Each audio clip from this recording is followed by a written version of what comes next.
Lonzo, I don't mean to start this Monday off any way than our traditional, usual radio greatness. But I've been told that there were strange lights over Lake Kiowee this weekend.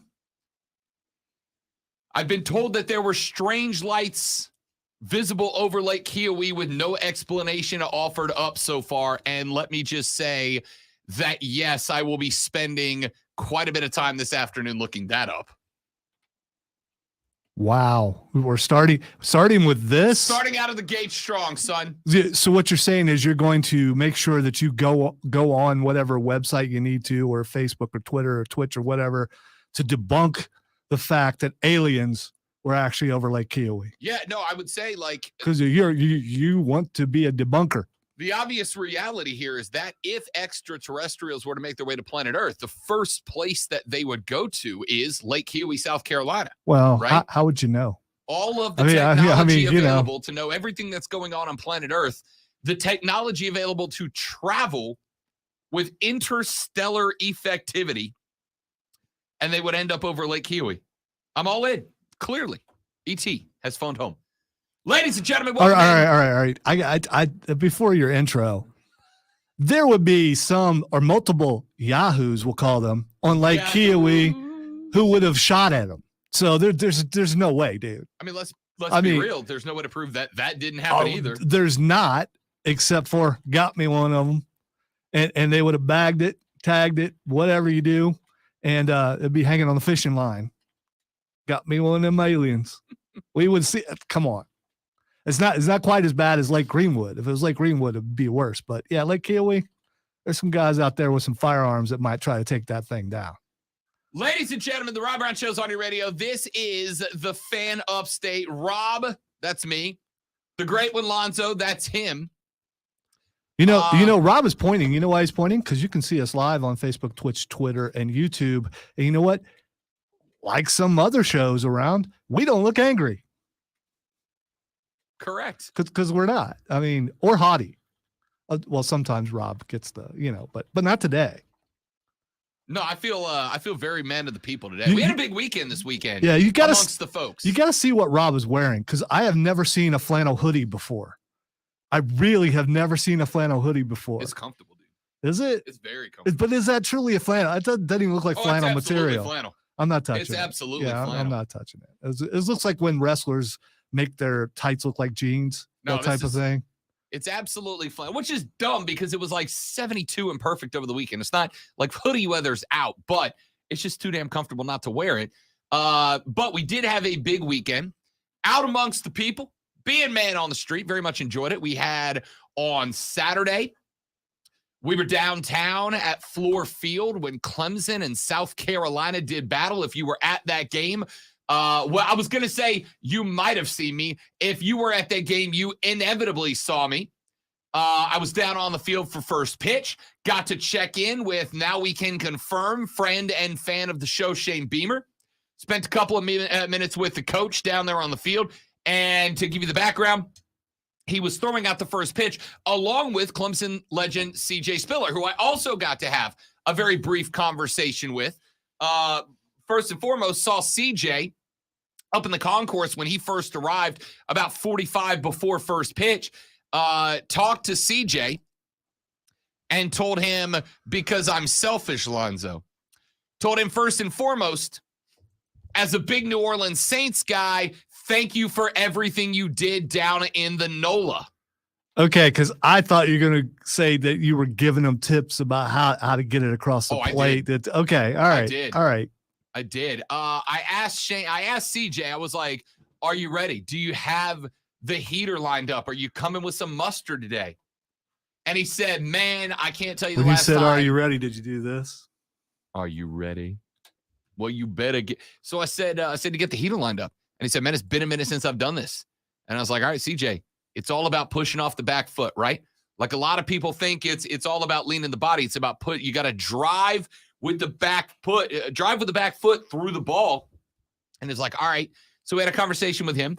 And then right before our first pitch, Shane was down on the field. I walked up and I said, Coach Beamer, Rob Brown, I just wanted to thank you. You came on our radio show a couple of weeks ago. And he goes, Fan Upstate. And I was like, yeah. He goes, yeah, recognize the voice now. I said, I appreciate that. He said, no, y'all had me cracking up with the dancing question, man. And I said, well, I appreciate that. I'm glad you had a good time. We'd love to have you back on. And he said, absolutely. Set it up anytime. So friend of the show, Shane Beamer. And then, of course, if you saw me, I was down there running. They asked me to do the 7th inning stretch and lead the crowd in a little take me out to the ball game. So if you were there, you saw that too. What voice did you use? I did not sing Take Me Out to the Ball Game. I could have. I had the mic.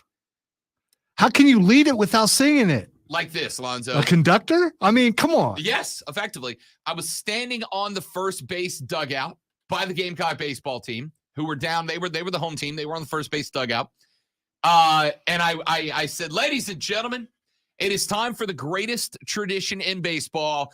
Everybody up out of your seats for the 7th inning stretch. And as is the way, we're all going to sing a little Take Me Out to the Ball Game. On 1, 2, 3. And Lonzo, I had the mic and I was about ready and I got it to like right here. And then I looked up and I was like, there's 8,500 people in this building. So I went 1, 2, 3. And did the old outstretch the mic to the crowd move. The one that, the guy who can't sing does? That's the one. But that's not you. That's the one. Well, and here's the problem. The problem is that was the first Take Me Out to the Ball Game that I had done, and it was not a cappella. They actually have that helps. That helps a lot. It would, except for where I was standing. They don't have speakers pointed down at the dugouts for obvious reasons. So you got the slap back. Okay. All right. So I could not hear. And what I don't want to do is have bum, ba, bum, ba, ba, ba, ba, take me out to the, you know what I mean? Like you don't want to be off key in front of 8.5K people. So I backed off and let the crowd do it because they could hear the speakers. They were going to obviously be perfectly in tune. Were they? I don't know. I couldn't really hear them. Okay. All right. There's usually one guy. Yeah. Obviously they were great. They were spectacular. So anyway, we had that on Saturday. Then yesterday, making my way downtown one more time again, because yesterday afternoon was the Southeastern Conference Women's Basketball Tournament Championship with your South Carolina Gamecocks taking on the Volunteers of Tennessee. Rock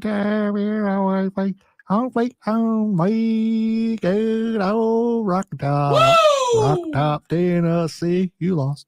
I started the Rocky Top counter the minute I walked into the building.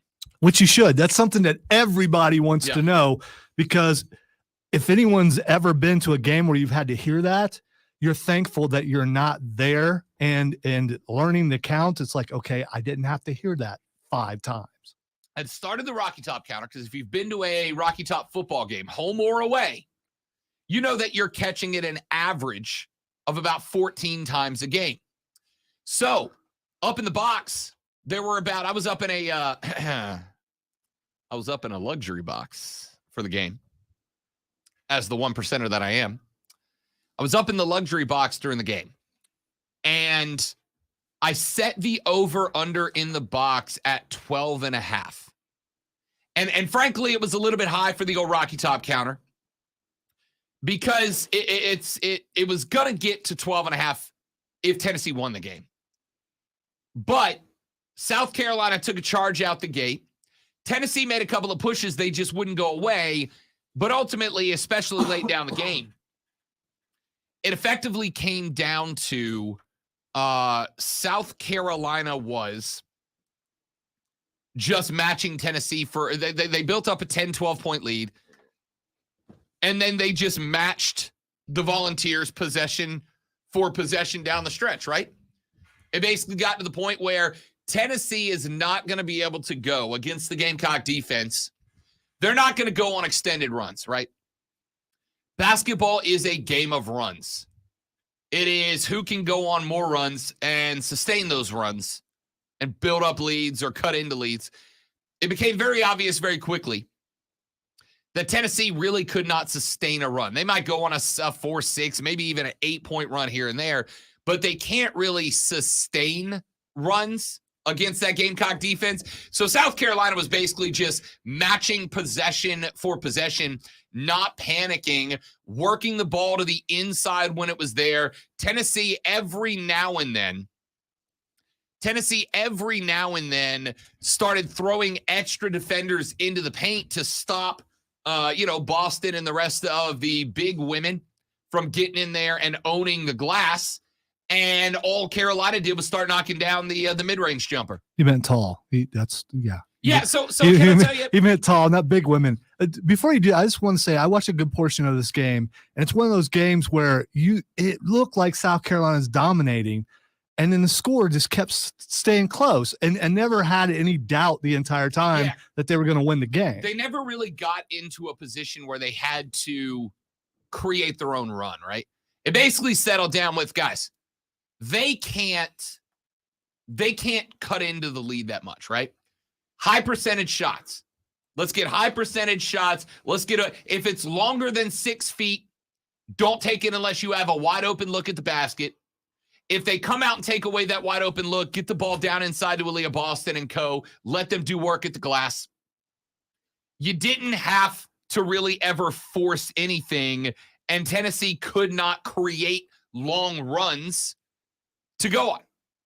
And that's basically what won the game. Let me tell you, and I am actually going to ask specifically the lady listeners of this show, all right? This is your conversation. This is your discussion. In basketball, when you're talking about the 5 spot, sometimes the 4 spot, right? When you're talking about Shaq, we call him the big man, right? You got to get the ball into the paint, get the ball into the big man. Let him go to work down on the post. Is it or is it not sexist to call the 5 spot on a women's team the big woman? You know what? Because of equality. I didn't think about that till yesterday. Because of equality and everything, you should be able to. It's 2023. You should be able to do that, but you really shouldn't. You still shouldn't. I had no reaction to it because I'm sitting in the box. There's about 12 of us in there. I'm sitting in the box.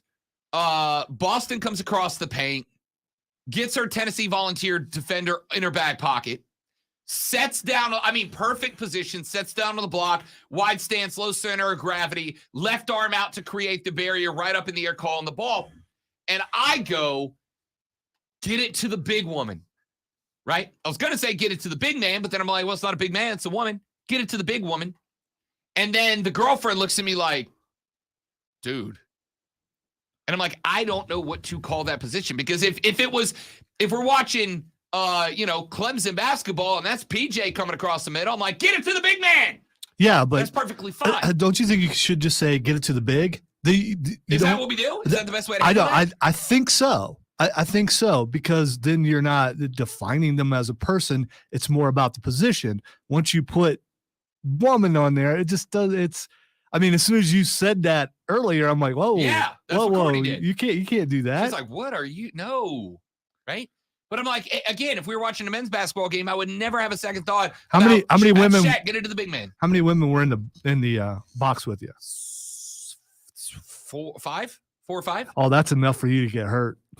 Well, okay, one of them was with me. One of them was her family. So there were 2 that were not with us. And did you at least get some side eyes from anybody else? No, I don't think anybody else really either heard me or cared. Wait. All right. You're in a box.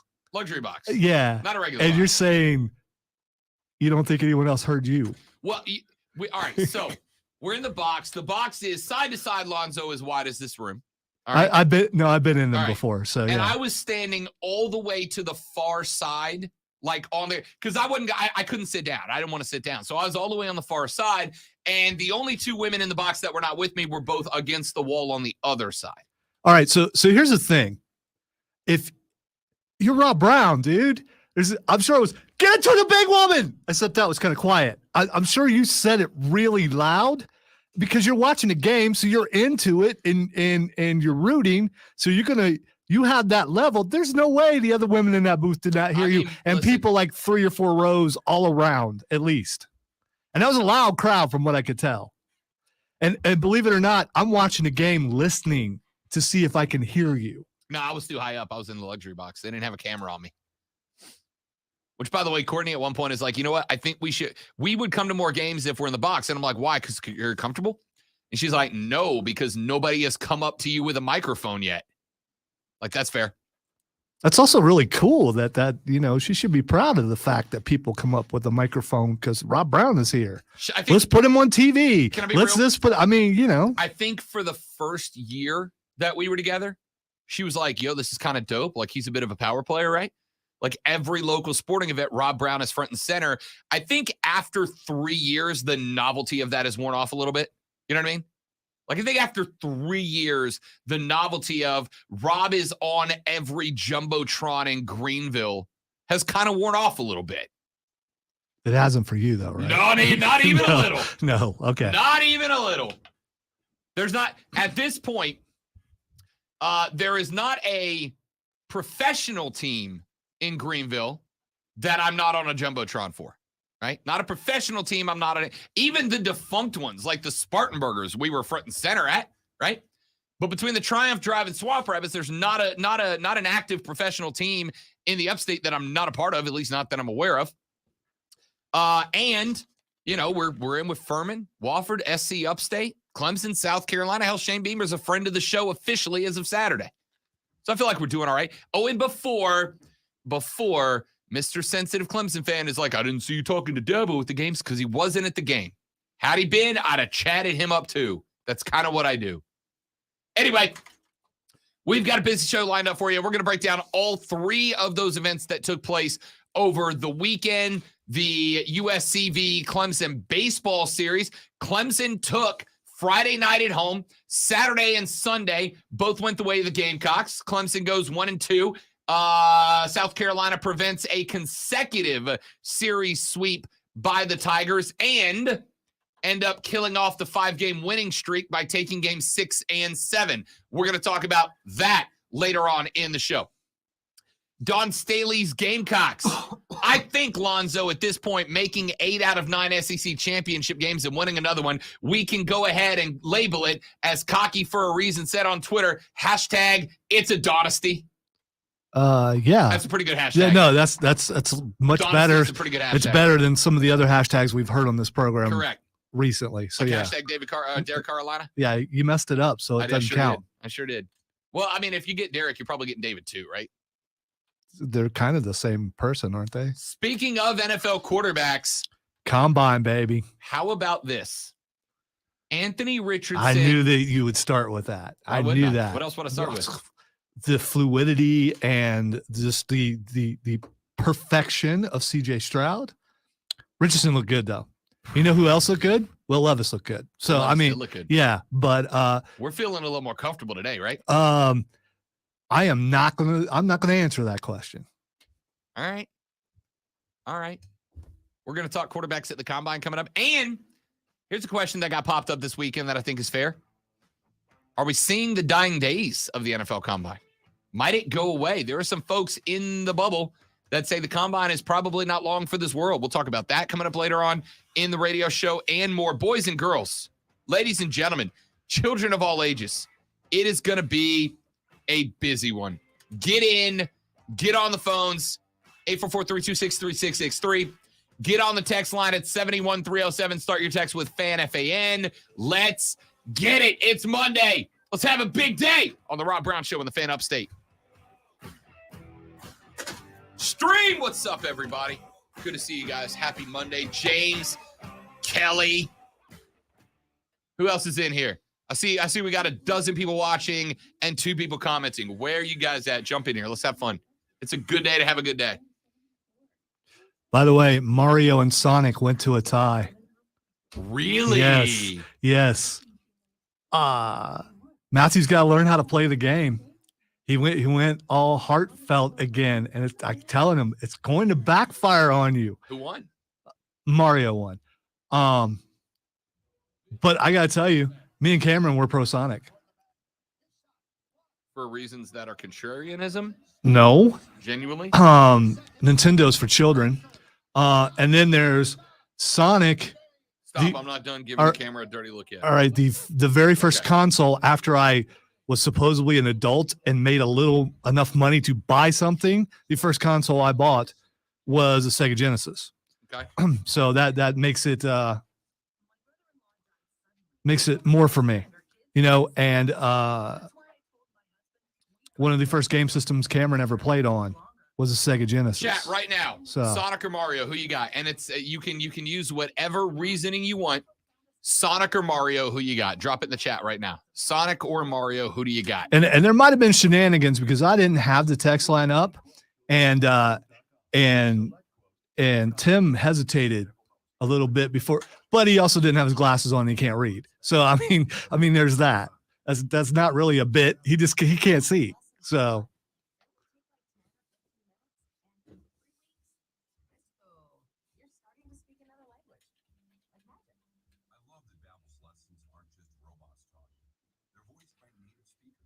What is the bracket? Video game. Right. But best video game of all time. So not most important, it's just whatever's best. In the end, it comes down to, it's still your favorite. You're going to vote for your favorite. You're not going to go, yes, that's my favorite, but this game was better. No, you're not. You're going to vote for your favorite. See, look at that. Equals already. It's an age thing, James. It absolutely is. About what was hitting at the time. See, I grew up on Mario, and I love Sonic, but Mario's the right answer. As I said, and it made Matthew angry, which I enjoy. But also we're talking franchise. Yes, as I enjoy. I said the best Mario game was Donkey Kong. Oh, yeah. I thought he's gonna come out of his seat. First off, I would even go so far had I been on Saturday, which I will be this Saturday, by the way.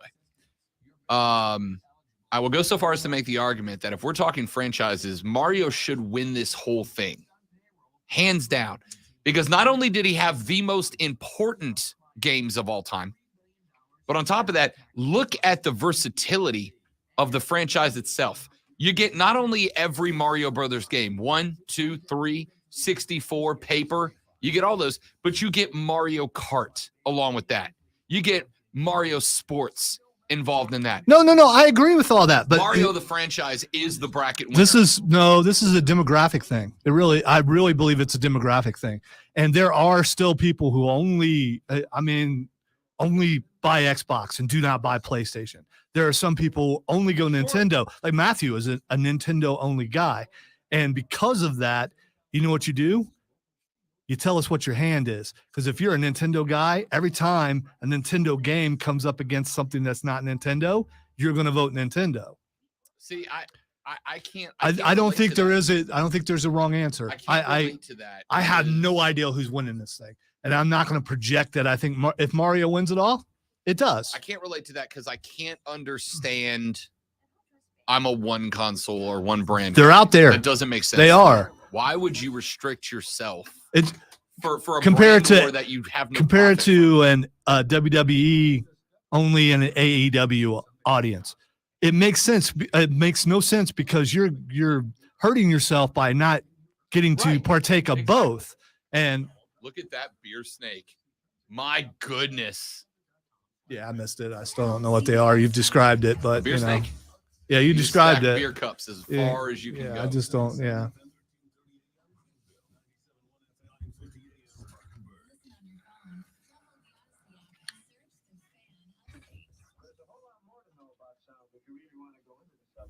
Your smart speaker. Just say play 97 The Fan upstate on your HD radio at WFBC HD3. There's just one more thing. And on your computer at thefanupstate.com.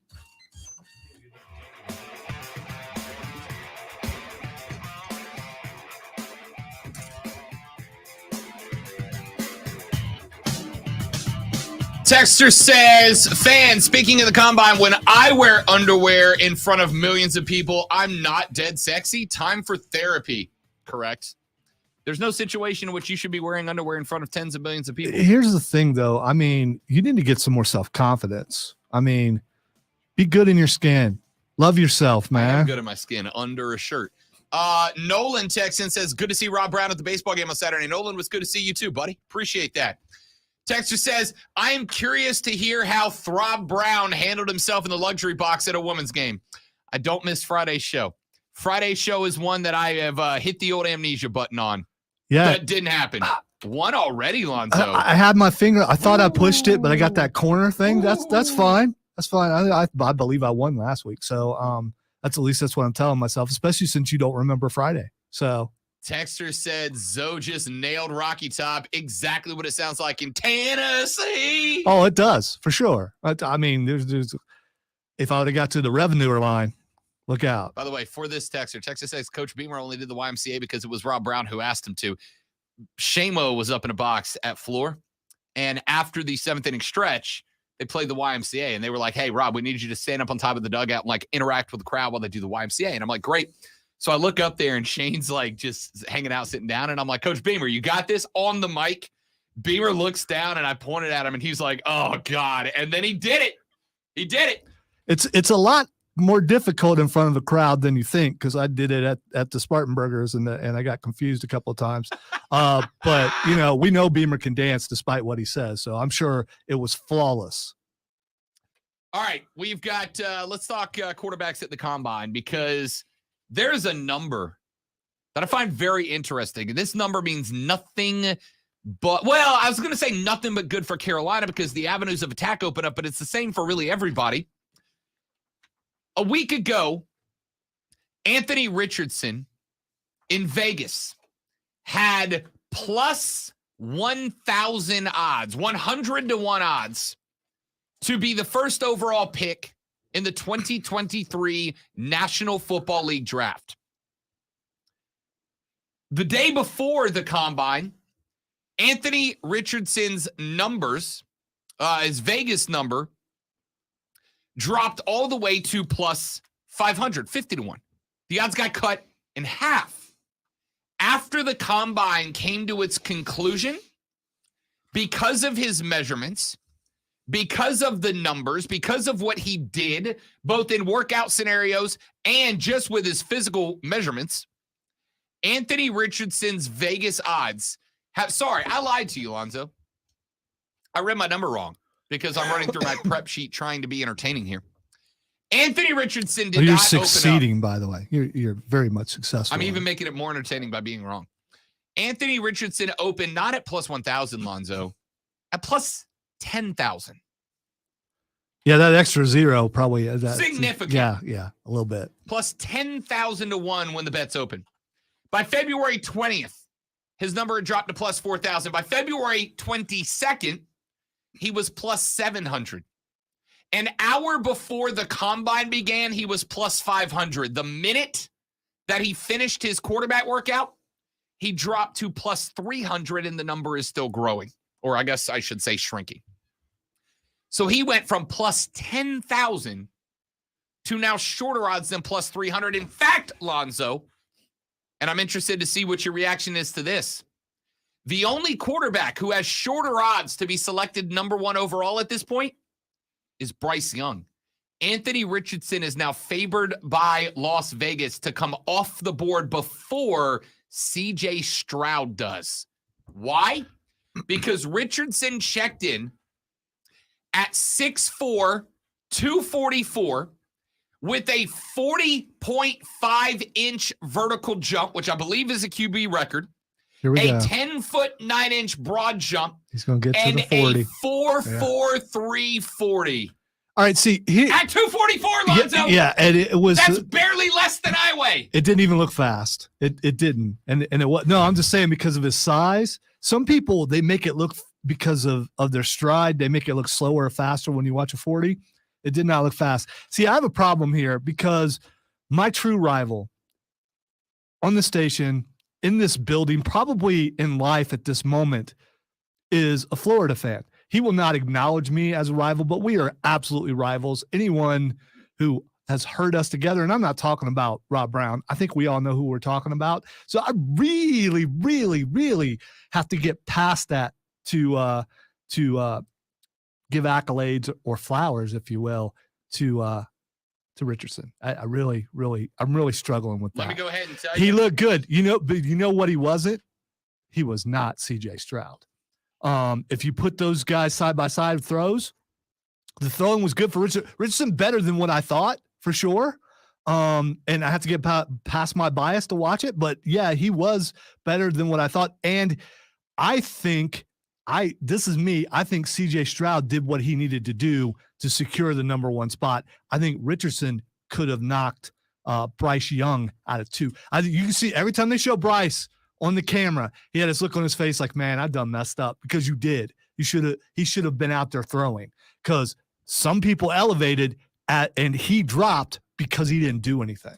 I'm going to go ahead and tell you right now. Bryce Young's coming off the board at 1.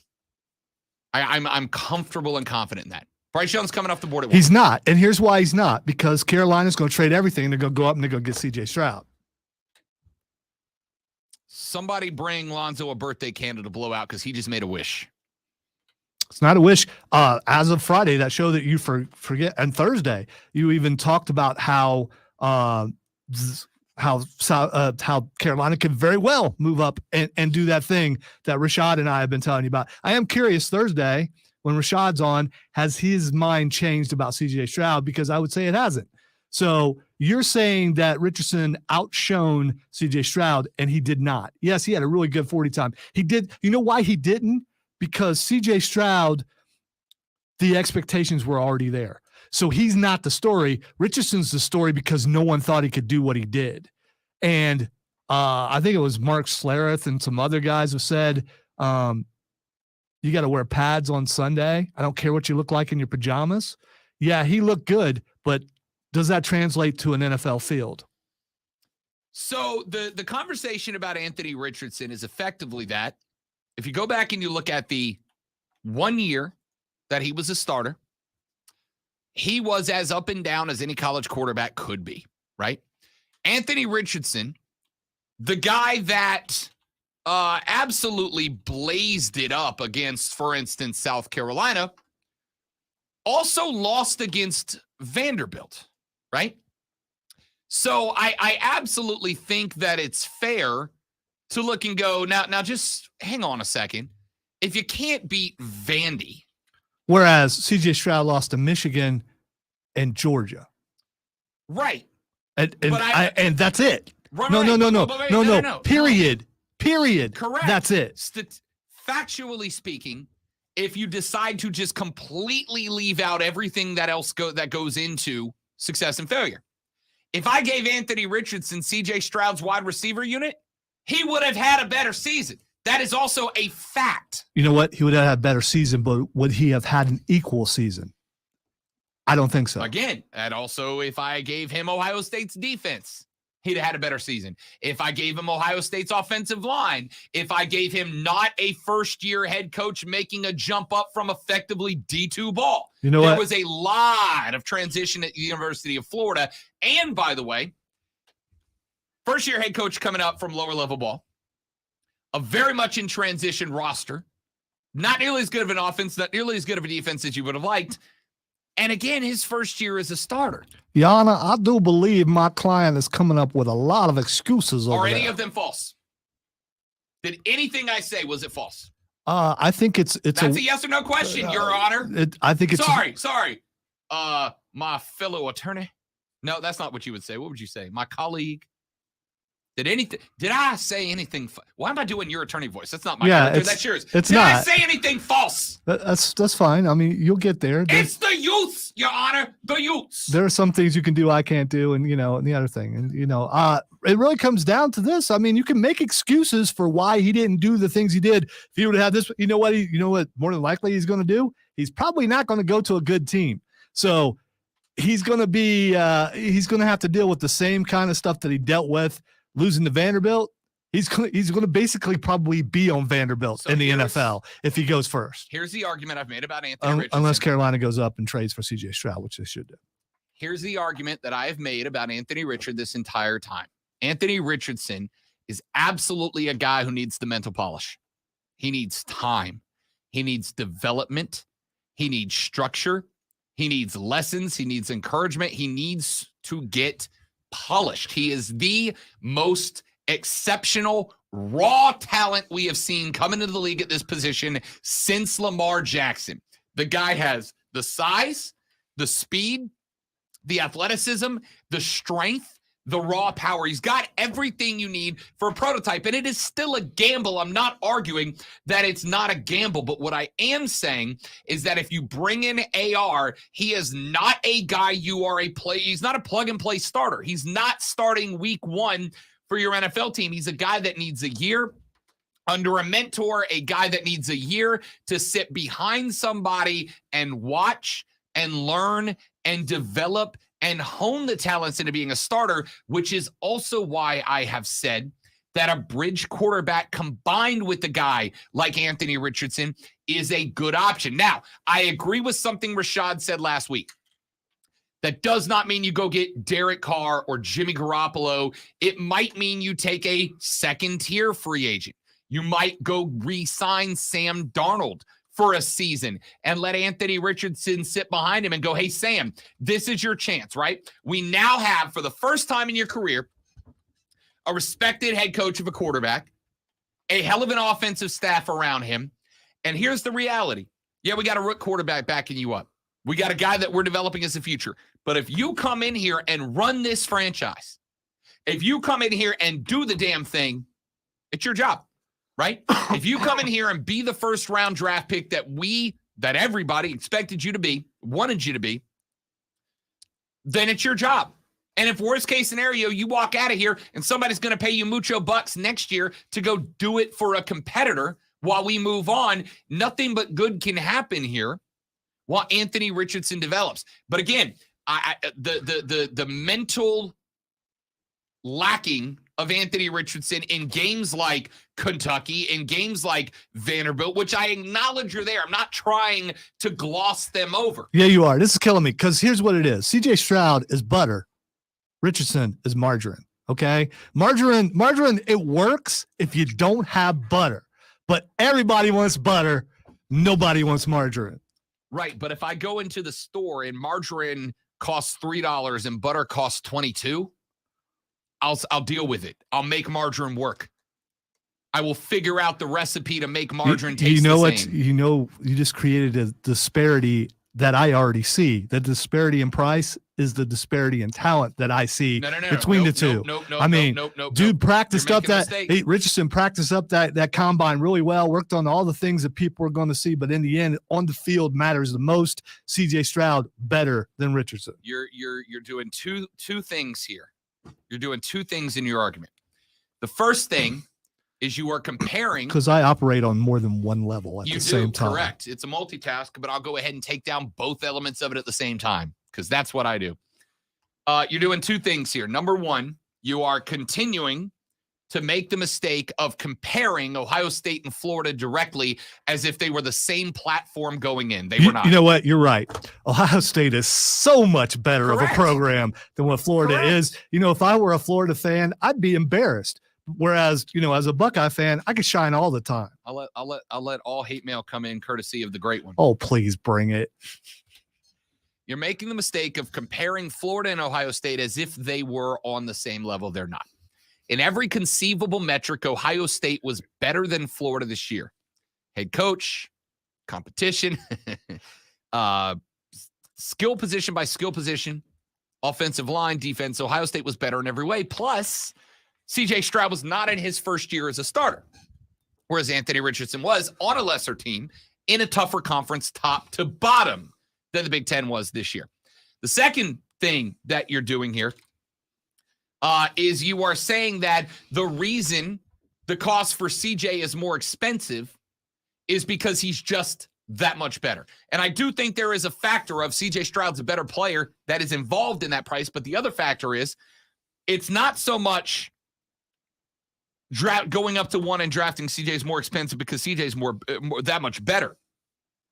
The promise is if you go to one overall, you get your pick of all the quarterbacks. And that's what the value is. That's what Chicago's selling you right now. Chicago is not selling, hey, Indy, come to one and get the guy. It's come to one and you get your choice without risk, right? Houston's sitting at number 2. There's a risk. Because if Houston is genuinely sold on, say, Bryce Young, and they don't move up to number one, there's a very good chance that Indy or somebody else goes to number one, and they take Bryce Young off the board. And now you're sitting there with the number 2 overall pick, but you can't get your guy. You just got to take another guy. You're probably still okay. Has Richardson put himself in the conversation with Bryce Young and CJ Stroud? Absolutely, he has. He's made the draft more interesting now for sure. Because if someone goes in that direction after his performance at the combine, you won't be surprised. I wouldn't be surprised. But I think it still comes down to it. Rob, if you had to pick between Richardson and CJ Stroud right now, which one are you picking? CJ Stroud. Right. I mean, we got to see how this whole thing's going to play out. But the other thing is, I mean, it's already been out there and it's been mentioned on this show that there will be a quarterback run at the top. This is going to add to it and make sure. I told y'all 2 weeks ago that was happening. But it makes sure that there's definitely going to be one. Here's what this does. And you can throw in Will Levis too. Levis had a good combine because he had a really good combine. Sure did. Here's what this adding the crowds to the combine was a good move. Here's what this did for the pop. It created a situation here that the nightmare scenario is on the table and much more realistic now than it was 4 days ago. Right? What did I tell you was the nightmare scenario? The nightmare scenario was Houston and Indy, or Indy and Houston, go 1-2 quarterback. Arizona either trades back to a team that is not Carolina and does not go quarterback and somebody else does, or Arizona stays there. Chicago moves back to 4. Now all of a sudden that 4 spot is very valuable. Chicago trades back again to a Detroit or Atlanta. Why?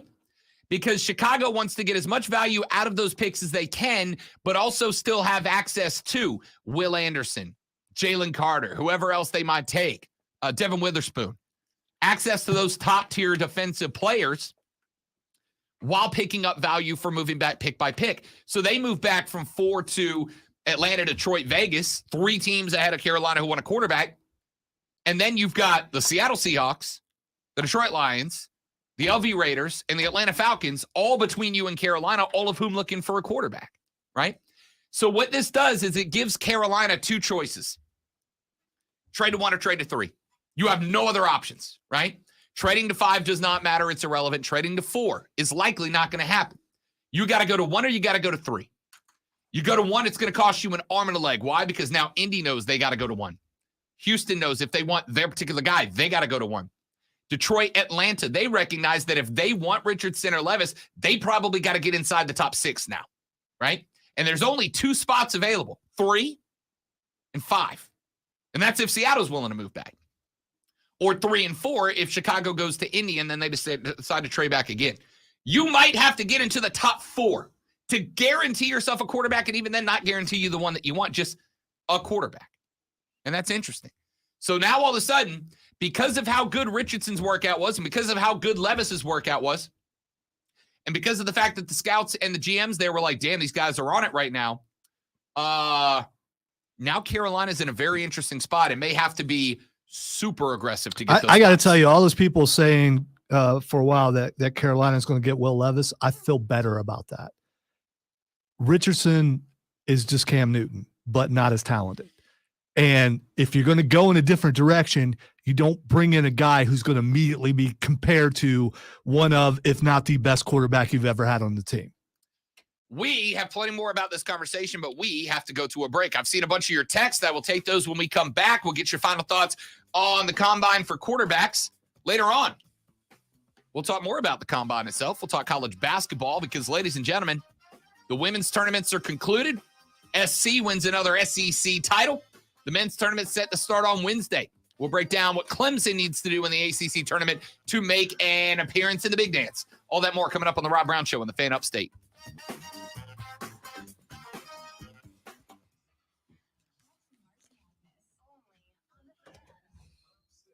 By the way, James, I got both of us. That was good.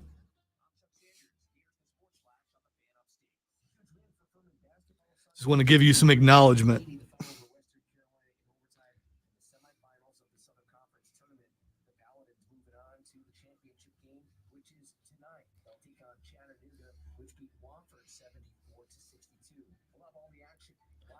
here on the Fan Upstate. The Paladins going into the championship matchup with momentum. They swept the season series against Chattanooga. The Paladins, the top seed. All right, so she usually doesn't do this. I'm talking about my wife, about my hair, but she's mentioned a couple of times that you're still getting your hair cut on vacation, right?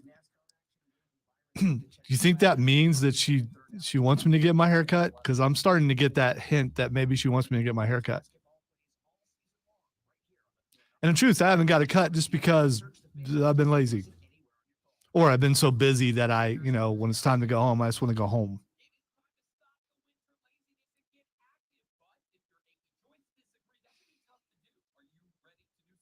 So I am going to get a cut, but I think there are hints there. I'm just a little slow at getting those hints.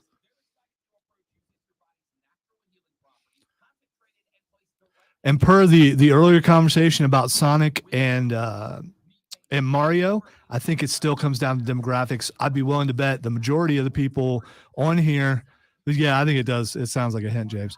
I think the majority of the people on here who are going all out for Mario are probably in their 30s. And that just makes sense from a demographic standpoint. You think so? You think Lisa has been saying you're still getting your hair cut on vacation, right? And I was just asking, is that a hint? Is that a message that I should be getting my hair cut on vacation? Because she usually doesn't say anything to me about my hair. I can't tell if he's listening or not because he's just not commenting. So catching up on our situation okay. before the show. Okay. So he wasn't listening. So anyway, sorry, I checked out at. I didn't check out. My attention was taken about the time he said it's a demographic thing. And then I moved on to something. But anyway, we're carrying on a couple different conversations on the stream right now. So, but it will get cut on vacation, even if I have to go out and get my shears and cut it. Because it reaches around. I could just go like this. I mean, I could do that. This is the longest it's ever been. Is it? And it is starting to get on my nerves when I'm trying to sleep. Because I ain't wearing a hair thing. I'm not kicking with the do-rag. I'm not getting a nightcap. Just leave it back when you sleep. No, that's uncomfortable. No. But what it is doing. You put it in sleep. It is. Man bun. Yeah. That also would be uncomfortable and will never happen again unless I lose another bet. No, but it's catching on my pillow sometimes. If how you shift and then you go to move your head up and you can't. You don't have that problem. Yeah, but that's not.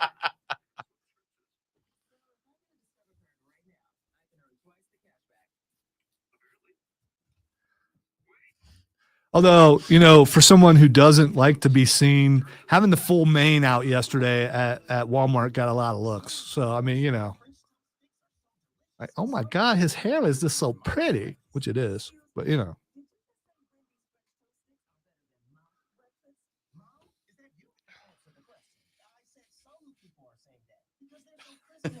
Right?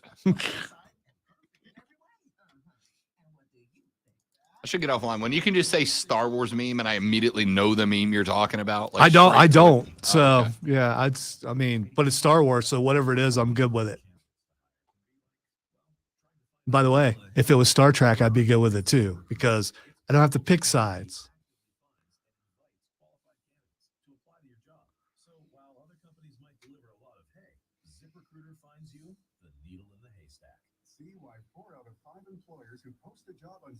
And then it went quiet and there was reflection on Rob's part. There's nothing up here for me. It's like everything went quiet for a moment. It's like, I'm going to go to sleep. Orlovsky just said the Jets can win the AFC East if they get Derek Carr.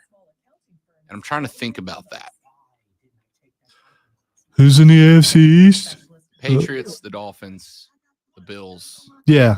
And I'm like, Derek Carr over Josh Allen. Oh no, Kevin's not on here, so I'm not sure that with Derek Carr they could beat the Bills. Right. Yeah.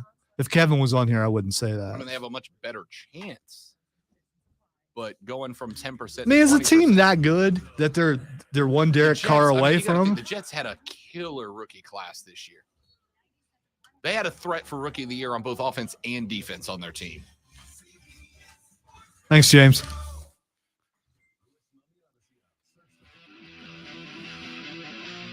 Levis and Richardson both have tremendous workouts at the combine, but there's also the threat that they are workout warriors, right? Guys who look, we have all seen guys who look great on practice, and then on game day, it just falls apart for them. And there is the risk that those guys are those guys, but there's also the risk that what if Anthony Richardson looked so poor? Because as we've mentioned, and these are the intangibles that a lot of people do not consider because it's easier just to look at from opening kick to final whistle and not take into consideration all the things going on around a quarterback that don't just happen on Saturday. You had a first-year head coach in Billy Napier, not first-year coaching, but first year at Florida, who had just stepped up from a Sun Belt Conference team to an SEC team in a year that the SEC was pretty good. Not the best it's ever been, but pretty good. You had him taking over a program that was left in turmoil at the departure of its last coach, with an offense that had multiple transfers out before last year, no rock star wide receivers or running backs, right? It's just not a tremendous look. And yet Anthony Richardson had some ball-out games. He also had some games where he completely dropped the ball, both metaphorically and literally. Vanderbilt. But it really comes down to, do you believe that the atmosphere surrounding a quarterback can have a greater impact on that quarterback than just what happens on Saturdays? And I do, right? Now, maybe I'm an optimist. I'm not even sure I have given up on Sam Darnold yet. Because Adam Gase and Matt Rule were arguably the two worst NFL head coaches, not named Nathaniel Hackett, in the NFL over the past 5 seasons, right? So Sam Darnold spent 4 years in the NFL under 2 of the 3 worst coaches in the NFL during that stretch. Is there a chance that the refusal of those 2 coaches to stop being terrible could have impacted Sam Darnold's ability to grow? Not growth, but even his ability to grow. And maybe the answer is, yeah, absolutely, there's a chance that was the case. Which is why I am leaning towards, at this point, the correct plan of action for Carolina being retain Sam Darnold on a 1-year contract, move to 3, and get whoever's left, right? Young and Stroud are coming off the board 1 and 2. In order to outbid Indy to get Chicago's spot at 1 overall, you're going to have to make a Mike Dick or Ricky Williams style trade. I'm not that sold. But I think you can trade a little bit less to Arizona at 3. Move them back to 9. They're still going to be in competition. You're still going to have to pay a haul. But you end up with either a raw and unpolished yet very large gem in Anthony Richardson, or a guy in Will Levis who's got a little bit less in the athletic department, but a little bit more in the I've proven it department at Kentucky. You got Sam Darnold for a starter for a year, and you bought a year for Richardson and Levis to learn the game at the NFL level. And that, ladies and gentlemen, I think is my final answer. Let's take a break. We come back. Hour number 2. Talk some college basketball and more on the Rob Brown Show on the Fan Upstate.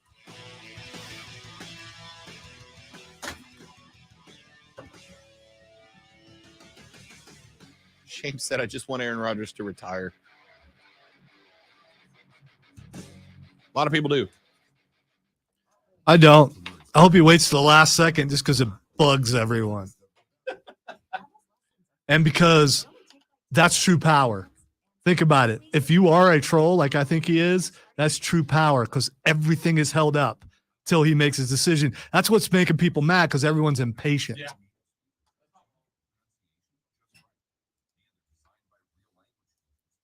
To be a master of the troll game, you must have patience.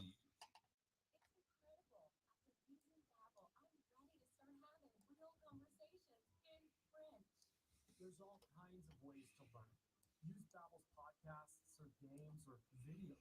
You can even join live classes with a language teacher. If you want to learn a language, there's no faster, easier, better way than Which is a better philosophy in life? Go along to get along or be a contrarian? I'm not going to change who I am. I'm just curious. With Spectrum Move and the FPU Samsung Galaxy S23, you get the fastest Samsung phone. Sometimes, most of the times, if your opinion is different than other people's because you actually believe what you're saying, just saying. Don't say that, Hudson. No Daniel Jones. He's going to get franchised, man.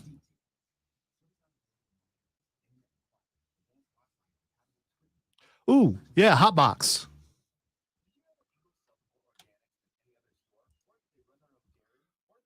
I hear being in the hot box helps to clear the mind and everything. Probably better than darkness.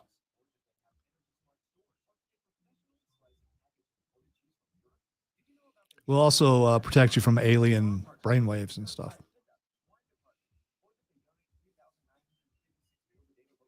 Unless you're at Lake Kiowee and the lake takes care of it.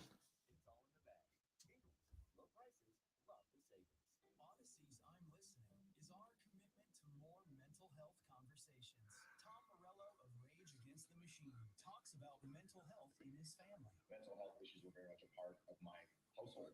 It's okay to seek help. If you break your leg, it's okay to go to the doctor for a broken leg. And if you feel depressed, if you feel suicidal, if you feel like anxious, it's okay to get help. And there are people who help people. Does he? Do you know that for sure that he wants that kind of money? Have you talked to him? Who? Rogers? Yeah, have you talked to him? Have you heard him say it? Yeah. Franchise tags $45 million this year, and I can't see him playing for less than the tags money.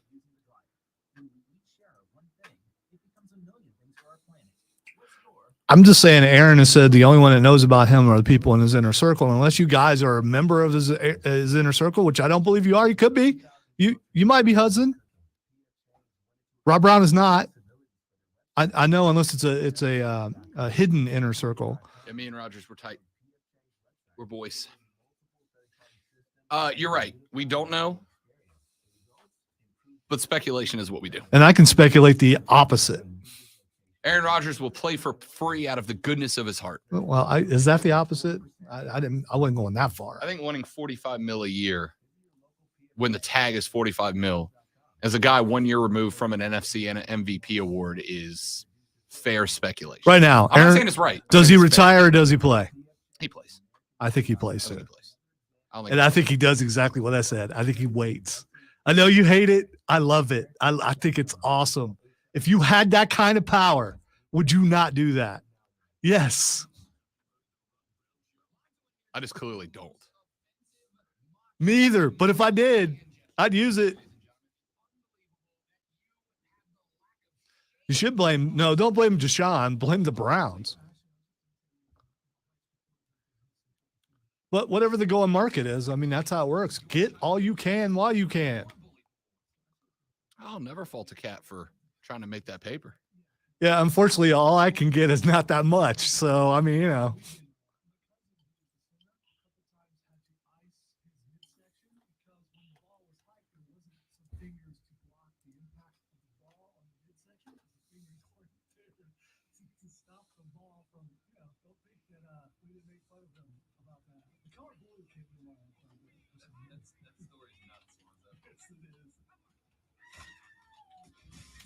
Show, new time. Now 1980 only on the Fan Upstate.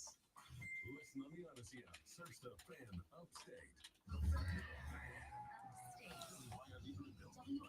Spartanburg. The official sports voice of the Upstate Fan. We need to put something sticky or something on the controls for the air conditioning so the other people in this room can't touch it or won't. Just something that looks like it's dirty. So someone who doesn't like touching things that are dirty would leave it alone. It's not really pranking, is it? You guys hear me. That's all I care about. No one else should be allowed to touch the thermostat but you. I agree. Our numeros to the Rob Brown Show starts now. This is the Fan Upstate. Welcome back, ladies and gentlemen. Robin the Great One with you on a beautiful Upstate Monday morning. I learned a new word this weekend, Lonzo, that I'm curious if you've heard before.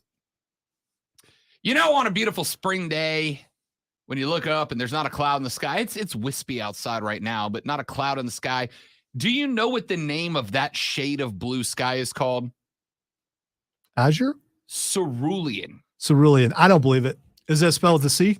It is. It's a work. There's no way. It's not. And I know it's not a work. And I learned that this weekend because the lady friend referred to a shade of blue as cerulean. And I was like, the what? The what now? Hey, yo, the sky is cerulean. Yeah. It's cerulean up in there. It's cerulean. And I learned that word this weekend, and I didn't believe her either. So I went to Alexa, and Alexa was like, yeah, idiot. That's a very popular word. And I'm like, is that new? And it turns out that it is not new because at one point in time, Crayola made a crayon that was sky blue called cerulean, and they almost canceled it. But there was such a backlash about the cancellation of cerulean that they kept it around. All right. I just wanted to look it up too, just for, according to the Oxford Dictionary, cerulean as an adjective, deep blue in color like a clear sky. Yeah. Cerulean. I didn't know that was a thing, but I learned something. And now you're all, well, I was going to say you're all smarter, but apparently everybody knew that word but me. Well, no, because I didn't either. I probably saw it in my crayon box You did? back in the day and went, "That looks like blue to me." How about that? Yeah. It's like they're just throwing words on here. It's blue, it's red, it's yellow. I mean, come on. How about that? You all learned something today. Are you ever, other than just now, going to go up and go, I have used it 12 times since I learned it. you know, just to people who you knew wouldn't know? No. Because again, I also learned alongside learning that is the shade of sky blue is cerulean. I also learned that I thought the only person who did not know that. Now I'm glad to know that Zoe didn't either. I bet there's some other people in the audience. I am curious. Do you look up the sky and go, the cerulean is marred by chemtrails? Ladies and gentlemen, glad to have you along for the ride. I am Rob Brown. He is the great one, Lonzo. 844-326-3663 is the phone number. Text is 71307. I'm not going to go down this path again, but I've laid out my final plan for the Carolina Panthers on draft day, April 27th, when the first round opens up. If you cannot get it done before then, then my suggestion would be work the phones now, because the longer you wait and the more teams jump on it, the higher the asking price goes. But my plan now, sign Sam Darnold to one more 1-year contract. Move to 3, switch with Arizona. It's going to cost you, but move to 3, switch with Arizona, and go get Anthony Richardson.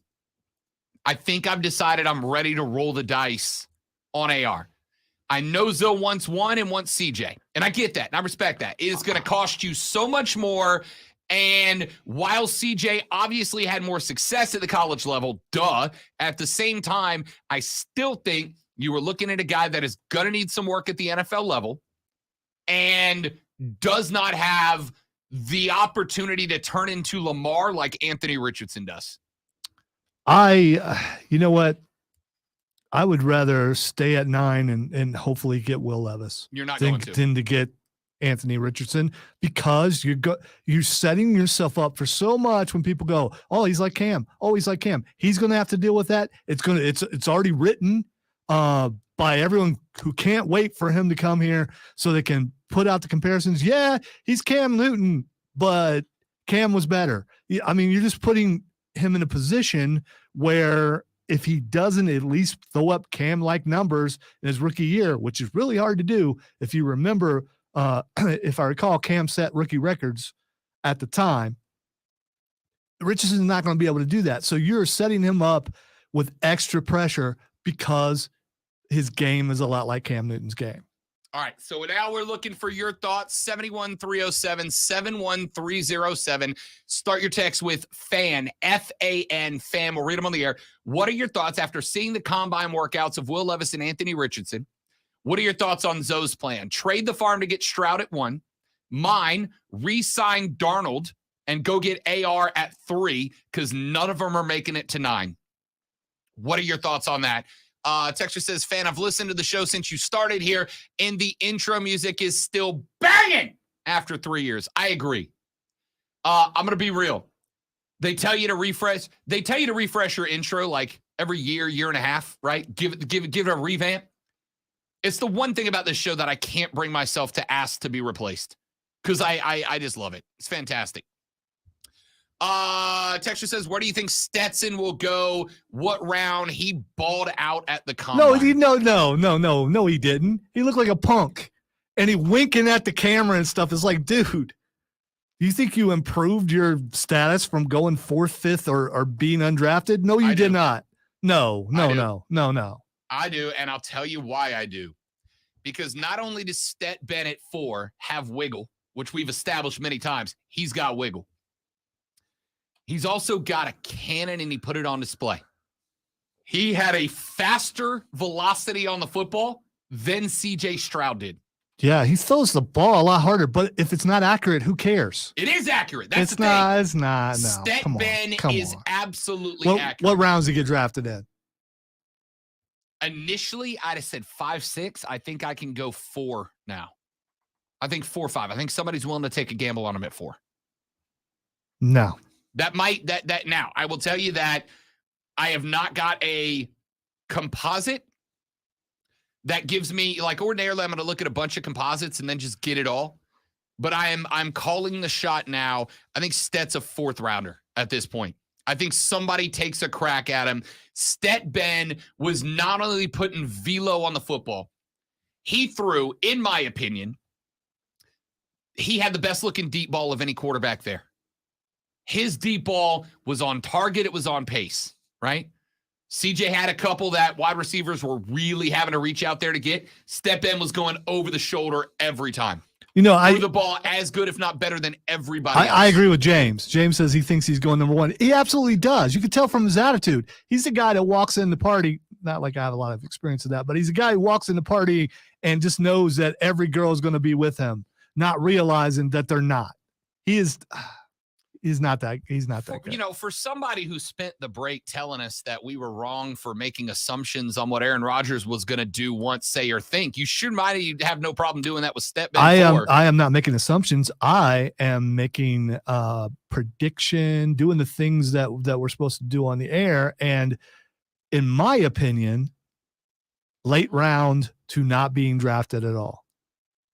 I don't think he improved his standing that much because you know why? Even if it's just listening, if I perk up my small ears and listen, do I hear anyone talking about Stetson Bitten, whatever his name is, until this moment? No, I do not.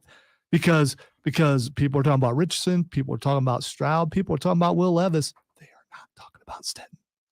Whatever, Stetson Bennett. That's it. Stetson Bennett the 4th. Stetson Bennett. That's all. My bad. The wiggle one. The wiggler. You know, the fact that I can't say his name anymore, that's what neither can GMs. Here's why I say 4. All right, here's why I say 4th round. At the very best, late 3rd. At the very worst, early 5th. But I'm going to say 4th round, and here's why. Stetson Bennett had better combine workout. Again, combine workouts. But combine workouts paired with winning 2 natties and being a Heisman finalist. Okay. Well, let's throw in that same comparison you did earlier with Richardson and C.J. Stroud. Look at the team around Stetson Bennett. One of the best in football. You put Stetson Bennett on a lesser team. Does he elevate that team, or does that team stay as bad or go down? That's a fine question, and that's again a lack of a solid answer to that question. Combined with the fact that, keep in mind, Stetson Bennett had 2 transfers before he ended up back at Georgia in a starting role, right? So if the guy's that pure, why wasn't he the starter the first time at Georgia? And the answer is a lot of really good talent around him. Why wasn't he the starter when he went to whatever JUCO he was at before he came back to Georgia? I don't know. What I do know is the guy went to and won a pair of natties and was in New York City as a Heisman finalist. What I do know is that at the combine, and again, at the risk of getting tricked by a workout warrior, I know Stetson Bennett had arguably better accuracy than Bryce Young. That's what makes Bryce Young so appealing. He's got Breeze-esque accuracy. By the way, 5'10" and a quarter, I think it was. Yes. Who, by the way, was listed at Bama as 6 foot. Okay. How big were the cleats you had on him there, Nick? better accuracy than Bryce Young, and a bigger cannon than Will Levis. He threw with more velo than either Levis or CJ Stroud, which was supposed to be their thing. They can get the ball there. You just made that up. No, I did not. The velo thing. Yeah. No, velo is a popular word in the X Games community. Velocity, velo. All right, you got me there. Stetson Bennett, and again, go back and rewatch, for instance, the Natty against TCU. Go back and watch the semi against Ohio State. The strength of Stetson Bennett is not even accuracy in a boom cannon for an arm, which he showed off at the combine, both of them, right? What Stet Bennett is very strong as a mental quarterback. He's got a Peyton-esque ability, and I'm not saying he's like Peyton, because obviously he's not, but he's got a Peyton-esque ability to pre-snap read a defense and make good decisions before the ball gets snapped, right? He knows the game. He sees the game. His pre-snap reads are as good as anybody else's. Then you pile on the fact that when it came to the 40, right?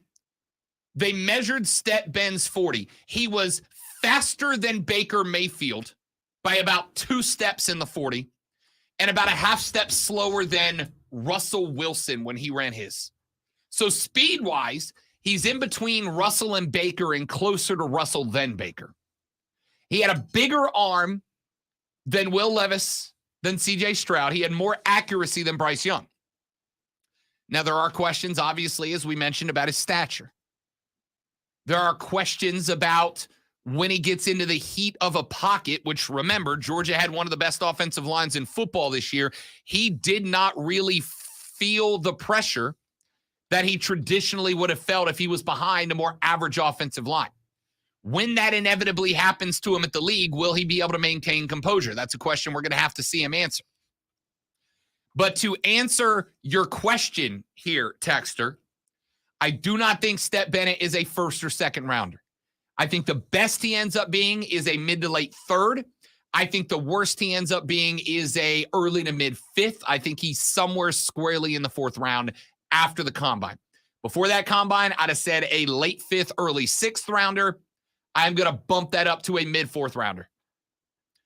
The combine is not going to tell you everything you can or want to know about a player. But what the combine can tell you is the raw physical capabilities of these guys. And Stet Bennett absolutely took advantage. The 2 biggest winners of the combine, and I promise this will be the last segment we do on the combine today. The 2 biggest winners of the combine were Anthony Richardson and Stetson Bennett the 4th.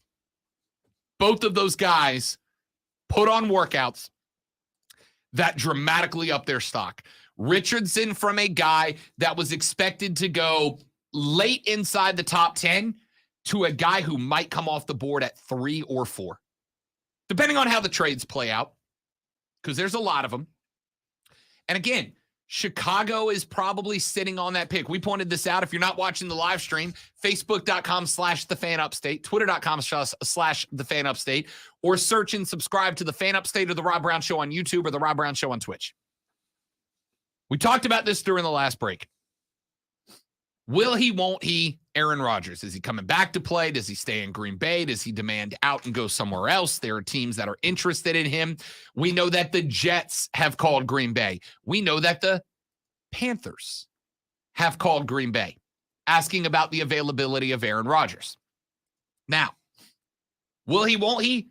I don't think we can know. And as Lonzo pointed out, because he's a masochist, he is enjoying Aaron Rodgers toying with the emotions of NFL fans and general managers across the nation. Not a masochist, master troll, and game appreciates game. I see you, A-Rod. I see you. The Bears are waiting for the signing of Derek Carr, which, by the way, we are now, 9 days away from the beginning of NFL free agency. Okay? They're waiting for Derek Carr to be signed. They're waiting for Jimmy Garoppolo to be signed. They're waiting for Aaron Rodgers to decide he's in or out at Green Bay and where he will end up playing his ball next year. And they're waiting for the Ravens to make a decision with Lamar Jackson. When those 4 guys are done, 2 things are going to happen. First thing is it takes the biggest 4 names pre-draft off the board. And all 4 of those things will happen before the draft. The only one that might not would be Aaron Rodgers, but even if he is unwilling to come to a decision, if he is unwilling to come to a decision 3 or 4 days at the very least before the draft, the Packers will make the decision for him. Aaron, we can't wait on you anymore. If you're not going to sign now, we're going to go ahead and release you or trade you or whatever we can do to get comp back for you. But the Bears are likely going to sit on that number 1 until they know who's in and who's out. Now, realistically speaking, inside the top 8, the only team that could make a move for a Rodgers or a Jackson is probably Carolina, right? That's probably, I should say, the most likely to make a move is Carolina. So that's the good news. But there are other teams outside of the top 10 that are looking for a quarterback, like the New York Jets, right? And once those guys have filled out their quarterback spot or not, then the Bears will have a little bit more idea of who's available to move into number 1. As we mentioned a number of times, the Bears want to trade back, but they don't want to trade back outside of the top 10 because they still want access to the top tier defensive players in this draft. And moving back as far as 6 or 7, you will still have them because I think at this point I'm comfortable saying all 4 QBs are coming off the board by 5, right? Top end, Jalen Carter comes off the board at 3 if Arizona doesn't trade back, or Will Anderson, one of the 2. But Chicago staying at like 7, 8 will still give them access to most of those top tier players. But they got to know who is and is not in on a trade before they make a decision based on the bid war. Indy's in that group. Houston's in that group. Detroit's in that group. Carolina's in that group. Atlanta's in that group. Vegas is in that group. And potentially Seattle's in that group. All of them top 10. All of them potentially willing to make a move to get up to 1, 2, 3, or 4 to get a QB. All right, let's take a break. When we come back, there is a player who has just made an incredible case to be Rob Brown's most disappointing NBA player of 2023. And it has nothing to do with what he's done on the floor. I'll tell you who it is, what they did, and how they can fix it when we come back on the Rob Brown Show in the Fan Upstate. All right, guys, got a live read. Stay right there. We will be right back.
Lonzo. Rob.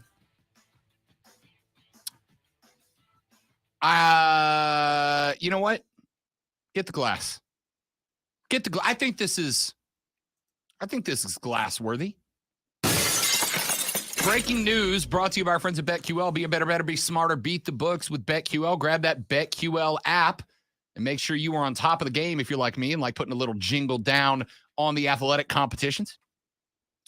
Ian Rappaport is reporting that by the end of the day, the New Orleans Saints will have reached a deal with Derek Carr to be their new quarterback. By the way, James is throwing that up on the stream too. Oh, he sure did. How about that? Yeah. So he said, bad news for the hashtag Derek Carolina crowd. So one last time. Yeah. One last time. So instead, the hashtag used car will make its way from Vegas down to NOLA, where he will reunite with Dennis Allen. Derek Carr, according to Ian Rappaport.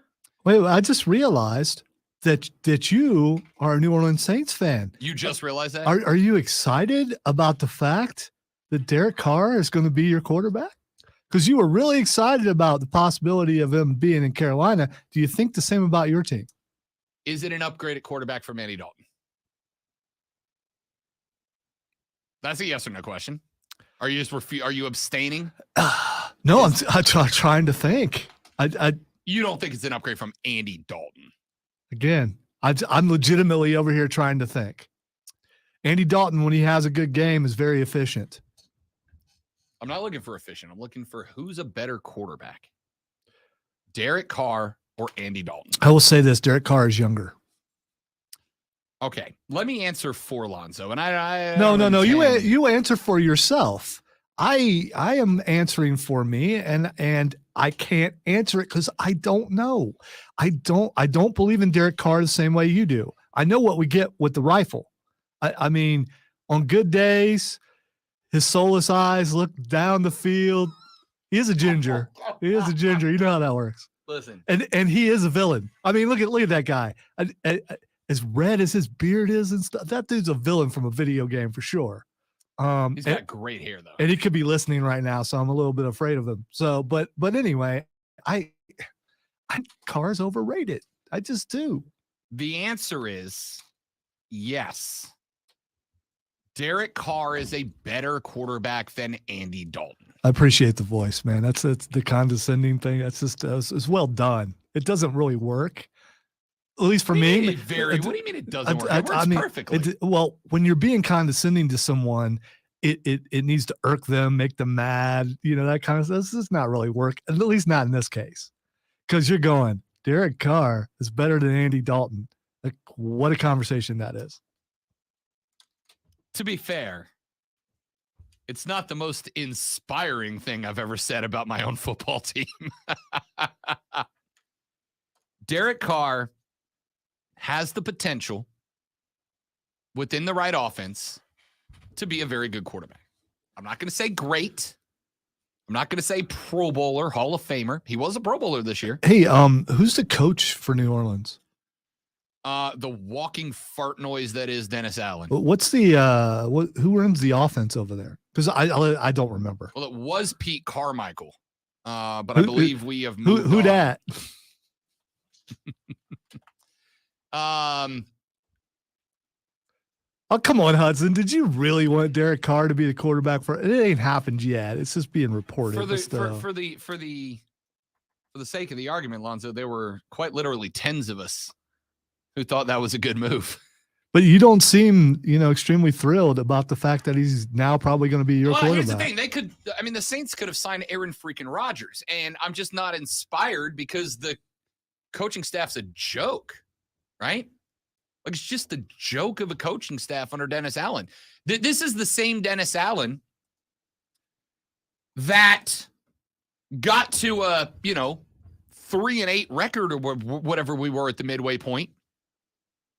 The Saints are getting thrashed, and DA gets in front of the mic, and the first question he asked is, hey, DA, That's Dennis Allen, not our morning show, the DA show, Damon Amendola. I was going to say, whoa, what's he doing down there? That's a half, by the way. That might be an improvement over Dennis Allen. All right. Dennis Allen gets asked 3 or 4 games below 500 at the midway point, what are you guys looking to change? And Dennis Allen says, well, we believe in our system and we're just going to keep doing what we're doing. Huh, we did. Sure did. 7 wins. With that talent, 7 wins. Just outstanding. By the way, 7 wins, pretty good in the NFC South. Yeah, everybody just did saying. it. Everybody did it, except for one who got all the way up to 8. Pretty spectacular overall performance. Anyway, let me put it this way. It is definitively an upgrade. Definitively an upgrade from Andy Dalton to Derek Carr. Definitively an upgrade. Now, the good news for New Orleans here, Andy Dalton's a free agent. He's off the books. Jameis Winston can be traded now. Somebody's going to take Jameis, right? You'll never explain to me successfully why it is that Jameis Winston lost his starting spot to injury and we stuck with Andy Dalton. It's not like Dalton was blowing anybody away. Like, oh, God, look at that, the renaissance that is Andy Dalton when Jameis was riding pine. But it is what it is, right? They made the decision. They moved on. As Samuel L. Jackson said, portraying the character of Nick Fury in the Avengers, I chose to ignore it as it was a stupid ass decision, but it was a decision nonetheless. So we'll see. We'll see what happens next. I am interested in seeing what happens next with Derek Carr in New Orleans. Now, he is not signed yet. Shefty tweeted out, Saints have emerged as the front runners to sign former Raiders quarterback Derek Carr, and an agreement could be reached as early as today per league sources. Ian Rappaport said the Saints remain the favorite for Derek Carr this entire process. It wasn't a trade. Instead, it'll be a free agent signing. New Orleans will lock in their starter, the top free agency quarterback off the board. Derek Carr to New Orleans, their top choice, end quote. So we'll see. Derek Carr is going to come to New Orleans where he will have a healthy Michael Thomas? Question mark. How's your running game? I don't know, but there's a very good potential that the prison in Las Vegas, Nevada might have an excellent free agent running back for the longest yard 3. Yeah, but he pleaded not guilty, so, Of course he did. It's not like there's video or Yeah. anything. I mean, Yeah. Yeah, and there's a chance Alvin Kamara's doing some time this year. And that's not like exaggerating the situation. There's like the potential for some time done here. Anyway, Derek Carr off the board. Going to New Orleans according to Rappaport. Potentially. It's not a done deal yet. Not a done deal, but Rappaport pretty much established it as a done deal. So we'll see. That deal could be made later today or earlier tomorrow morning. So we'll see what happens with that. But it does take one of the potential Panthers targets off the board. So there will be no Derek Carolina. It'll instead be I got nothing. I was trying to come up with a Saints pun. I'm failing miserably. I blame the headache. We'll be all right. All right. Since that was not what I intended to do there, let's run to a break actually on time. When we come back, as mentioned, I was going to do the most disappointing NBA player of 2023, which is weeks left to go in the season there. But obviously, Derek Carr getting signed became the note du jour. Most disappointing player of 2023. Then, when we open up the 11 o'clock hour, do you know what today is in college football? Today, ladies and gentlemen, is day number 1 of the Clemson Tigers spring football practices. Spring football underway just down the road in Clemson. I have got 3 questions for Clemson spring football, and I'll hit those at the top of the 11 o'clock hour. All that and more coming up on the Rob Brown Show and the Fan Upstate.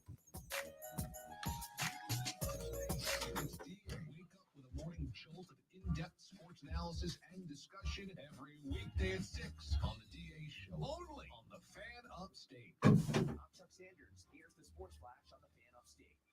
Beat the Hornets 102-86 on Sunday. Michael Bridges 9 for 9 in a 19-point first quarter, finishing with 33 to lead Brooklyn over Charlotte. Spencer Dinwiddie added 24 for the Nets, who've won 2 straight. Kelly Oubre Jr. had 17 points for the Hornets, who've lost 3 in a row. Mark Williams added 10 points and 14 rebounds. The Hurricanes shut out the Lightning 6-0. Toivo Tervainen with 3 goals. Jesperi Kotkaniemi with a goal and 4 assists. Frederick Anderson made 14 saves for his first shutout of the season and 24th of his career. Carolina 4 for 5 on the power play. ACC tournament first round action Tuesday. 12 seed Florida State against 13 seed Georgia Tech. 10 seed Boston College faces 15 seed Louisville. 11 seed Virginia Tech against 14 seed Notre Dame. NASCAR Sunday. William Byron took the checkered flag at Vegas. Furman Paladins basketball plays all season long right here on the Fan Upstate. Download the Odyssey app, search the Fan Upstate, and listen anywhere on your phone. With the Sports Flash, I'm Chuck Sanders. I'm Fan Upstate.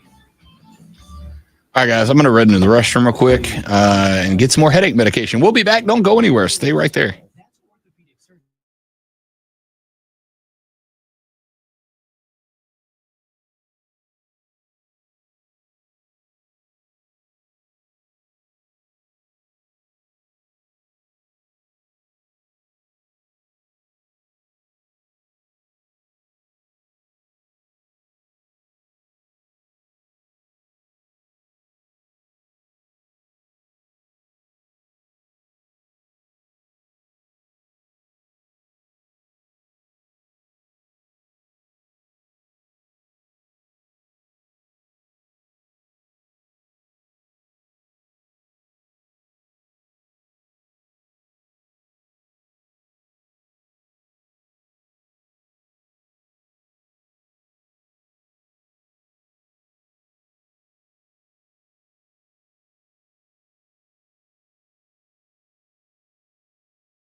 The Rob Brown Show back on your radio. It is the Fan Upstate. Robin, Lonzo, and you. We had to, for those of you on the stream, had to go off the stream for a minute because we had a couple of big things coming up.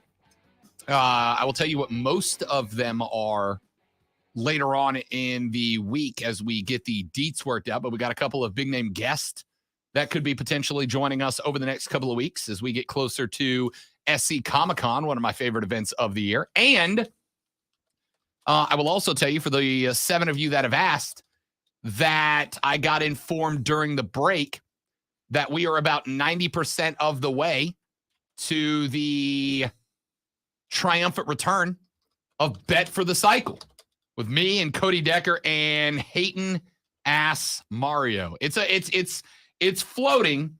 There's some details that are going on that have to be worked out, but it may be making its return, and we will let you know in the near future. Let me get to this story real quick because I've teased it twice. So I have to get to it. That's just how radio works. Can I just tell you that I am very disappointed because I thought the NBA had finally hit on a star that was truly a star for all the right reasons, was a star that everyone, I think, could have gotten behind. And that star was South Carolina's own Ja Morant. Ja went to Memphis and was largely unheralded until Ja just absolutely smoked the NBA in his rookie year. Ja Morant at one point was being called the future, and I didn't have a problem with that. Ja went to a small market team in the Memphis Grizzlies. Ja, at a point when everybody was talking about Zion and Luka, was beating those guys and doing so on a team that was good, but certainly not great. But Ja Morant elevated them to well above very good. Ja Morant, over the past really 4 or 5 weeks, has lost his way. Ja Morant has made decision after decision that are just absolutely baffling. Ja Morant, a couple of weeks ago, while leaving an NBA game, had a bit of an altercation where members of his crew, apparently and allegedly, pointed a firearm at people. Turns out that's frowned upon predominantly. Ja Morant, about a week ago, then emerged back in the news for having pushed and or potentially punched a teenager after a game. Now, as far as I'm concerned, regardless of what any fan says, it's a bad look for an NBA player to throw hands or place hands on a fan, especially a teenage fan. Teenagers can be and are vicious. You still can't do that. Then, over the weekend, a bit of a final straw is Ja Morant went live on Instagram Live from a nightclub after a game against the Nuggets and appeared to brandish a firearm on the IG Live, waving his gun in the air like he just don't care. He may have to care now. Because of the fact that he's had to step away from the basketballs. He is going to be away for at least 2 games. And head coach of the Memphis Grizz, Taylor Jenkins, has now said that there is no definitive timeline for the return of Ja Morant. He'll be away for at least 2 games as he, quote, seeks help, end quote. And the NBA conducts an investigation into the IG Live video he posted early Saturday morning in which he displayed what appeared to be a gun while at a nightclub. Jenkins said, quote, "We have said that it's going to be at least 2 games. I mean, this is going to be an ongoing healing process. It's really not a timetable situation." Asked if the Grizz are taking it seriously, he said, quote, "We're taking this very seriously. There's a supportive element for someone that's got to get better and needs some help, but then there's also accountability to the team that we've got to stand for. Obviously, nationwide, league-wide, there's been a lot of attention on gun violence, and so for us, that's the stance that we've taken about how we can support Ja throughout this growth opportunity. It's a learning opportunity, and hopefully we can be better for it, end quote. So what you're saying is he'll be back for the playoffs. Yeah, without a doubt. I mean, I'm talking to the coach. So all that, I mean, if you're in the press conference and he's saying all that, so coach, what you're saying is he'll be back for the playoffs. I mean, that's fine. Well, as a cynic. By the way, way to be cynical. I like it. Yeah. Well, like so how long? It's not you. No, it is me. I think that's a good question to ask It's a fine question to ask. because there's not that much regular season left, and he could go, and they're not going to hurt their standing probably too much if they lose some games without him. I've just looked up they're like 2 in the West. The Grizz are currently second in the West, Yeah. 6.5 full games back in the Nugget. The likelihood they catch Denver is not very good. The problem is The they're one game up Kings, on the Kings. and the Suns are both right there, so they could lose some seeding. But sometimes that's not a bad thing because you may look and go, okay, we match up better with this. So if we lose a couple games, we end up going up against them. That's better. So I am cynical when it comes to something like this because if you believe that what he's doing is a bad look on the team, you suspend him for at least the rest of the season, or maybe, the entire season, including the playoffs. If you want to make a point to him that this is wrong, after all that stuff you just said, if he comes back in time for the playoffs, what did what he say mean? Did it mean anything? Because you haven't truly punished someone in a way to make them feel the impact. It's the framing of this that makes it interesting, right? Because the framing of this is Ja needs help. We need to support Ja. We need it as if Ja Morant is the victim in this. Ja Morant is not the victim, right? Now, you can make the argument that maybe Ja is the victim of some bad dudes around him that are peer pressuring and acting like a clown, but it is No. Hang on. You don't get peer pressured into flashing your piece on Instagram. I agree You don't. with I mean, that's you do that because you want people to see it. And I will also say that as Liberab the Woke Warrior, how many times have I made the argument in the past that when you take a kid and you make him of national prominence before the kid's ever had to be an adult, right? Most of us have to be an adult because we graduate high school or college and we get thrown into the real world.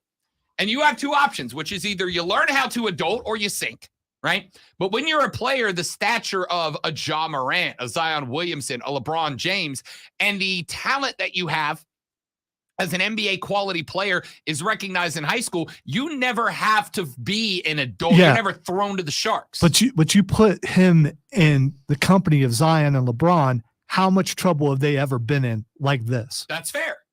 That's fair. I agree with you. And that is why, despite the fact that more often than not, I side with the players, more often than not, I go, okay, listen, LeBron has said some dumb things that have effectively, if we're calling a spade, right? We all kind of have all had a crack at Michael's Republicans wear shoes too comment. Well, it cost him my fandom. Sure. Which probably means nothing to him. Right. But that's fine. It doesn't, because he's still the most popular basketball player on planet Earth, right? But as Lonzo pointed out, he could have more fans, but his political stances have cost him. Now, my argument has always been, just like everybody else, right? Separate the art and the artist. Well, we don't need to get into it, but it's the one thing that he said that was it. Absolutely. Yeah.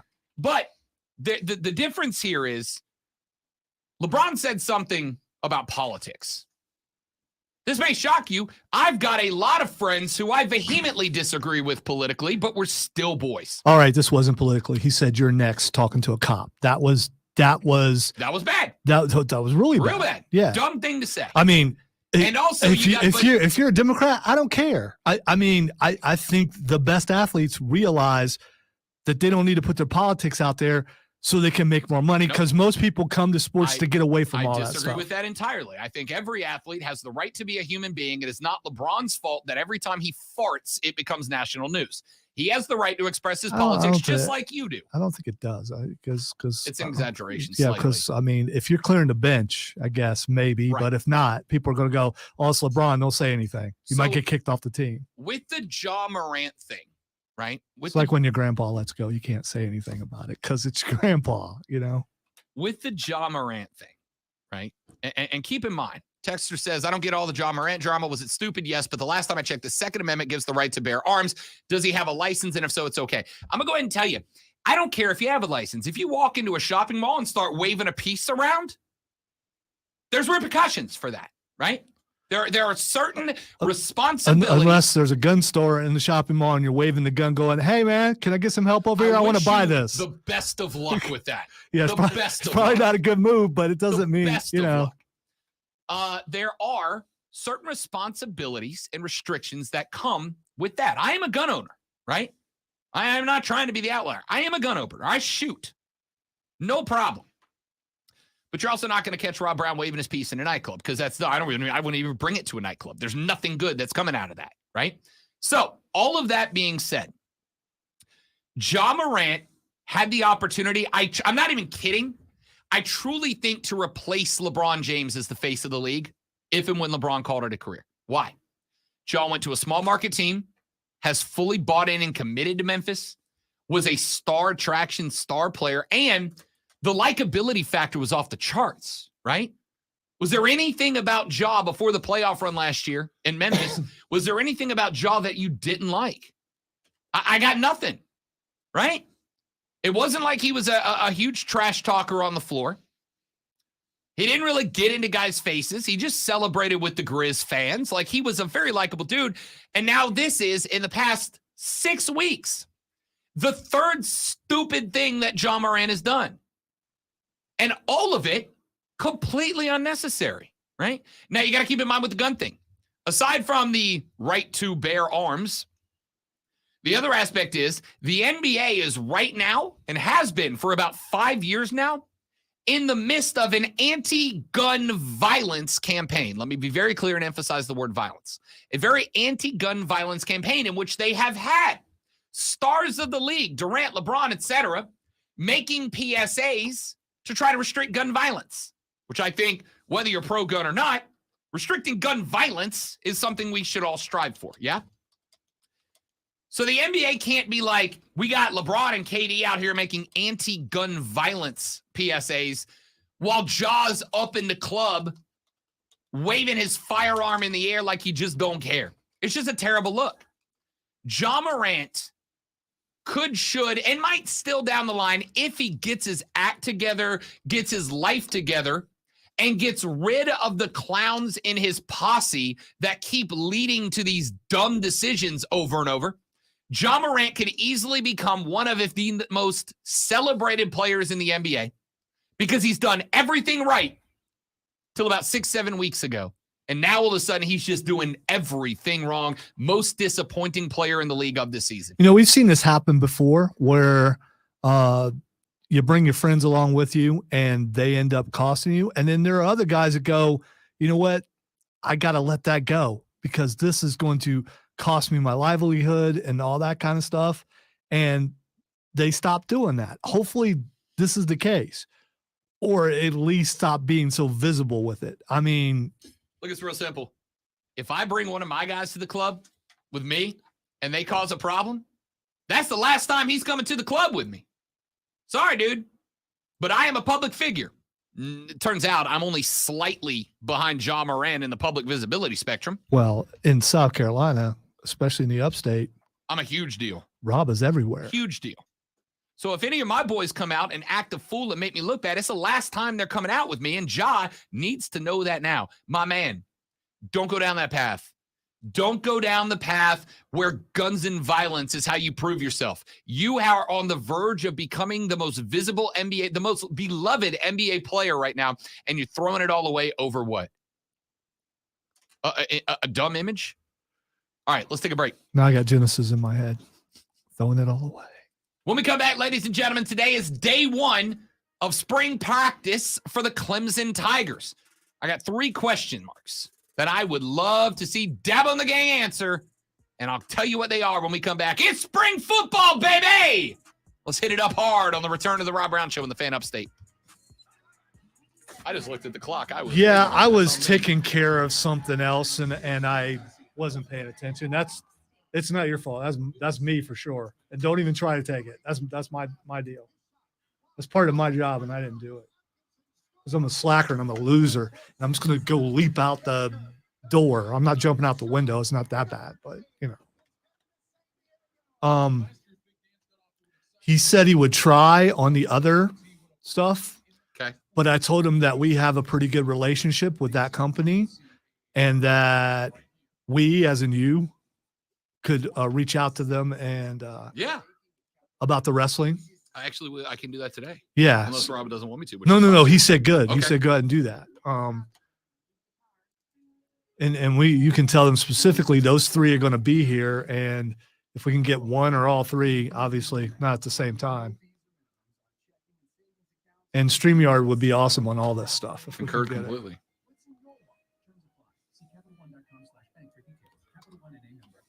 Finding great people to hire is like trying to find a needle in a haystack. It's pretty difficult, right? Well, ZipRecruiter has mastered finding a needle in a haystack. Do you know who I am? Excellent. They make hiring so simple that it's like finding a needle in a Be right back, stream. Don't go anywhere.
The third, the final, the best, the money hour of the Rob Brown Show starts right now. Welcome back, ladies and gentlemen. This is the Fan Upstate.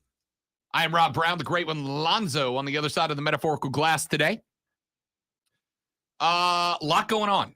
But, ladies and gentlemen, we are college football first. I know the market. I get it. And that is why I save our longest segment of the day to talk spring football. Why? Because today, spring has sprung and the Tigers are back on the prowl. The Clemson Tigers set to open spring practice today, right down the road in Clemson, South Carolina. You mean the ACC's practicing today? I mean, your reigning, defending, undisputed ACC The champions. only team in the ACC, the only relevant team in the ACC. I'm gonna start clipping all these things, just in case. There's two other teams that can make a push this year. You know, Rob. So what you're saying is, if I'm wrong, I'm really going to be upset. Am I? Nah, you'll probably celebrate. Yes. I mean, work both ways, angles, and there you go. An ACC championship and an Orange Bowl appearance last season for Dabo's Tigers, I think would be considered disappointing. Why? What happened? Did they lose the last game of the year, the rivalry game? Did they lose to the South Carolina Gamecocks? You know what? I said, because I don't hear from Clemson fans anymore. They stopped talking after that. I don't know why. I thought to myself, let's do a Clemson spring football trade. The Clemson fans are going to want to hear about their spring training update today. And then Lonzo's like, watch this. Hold my beer.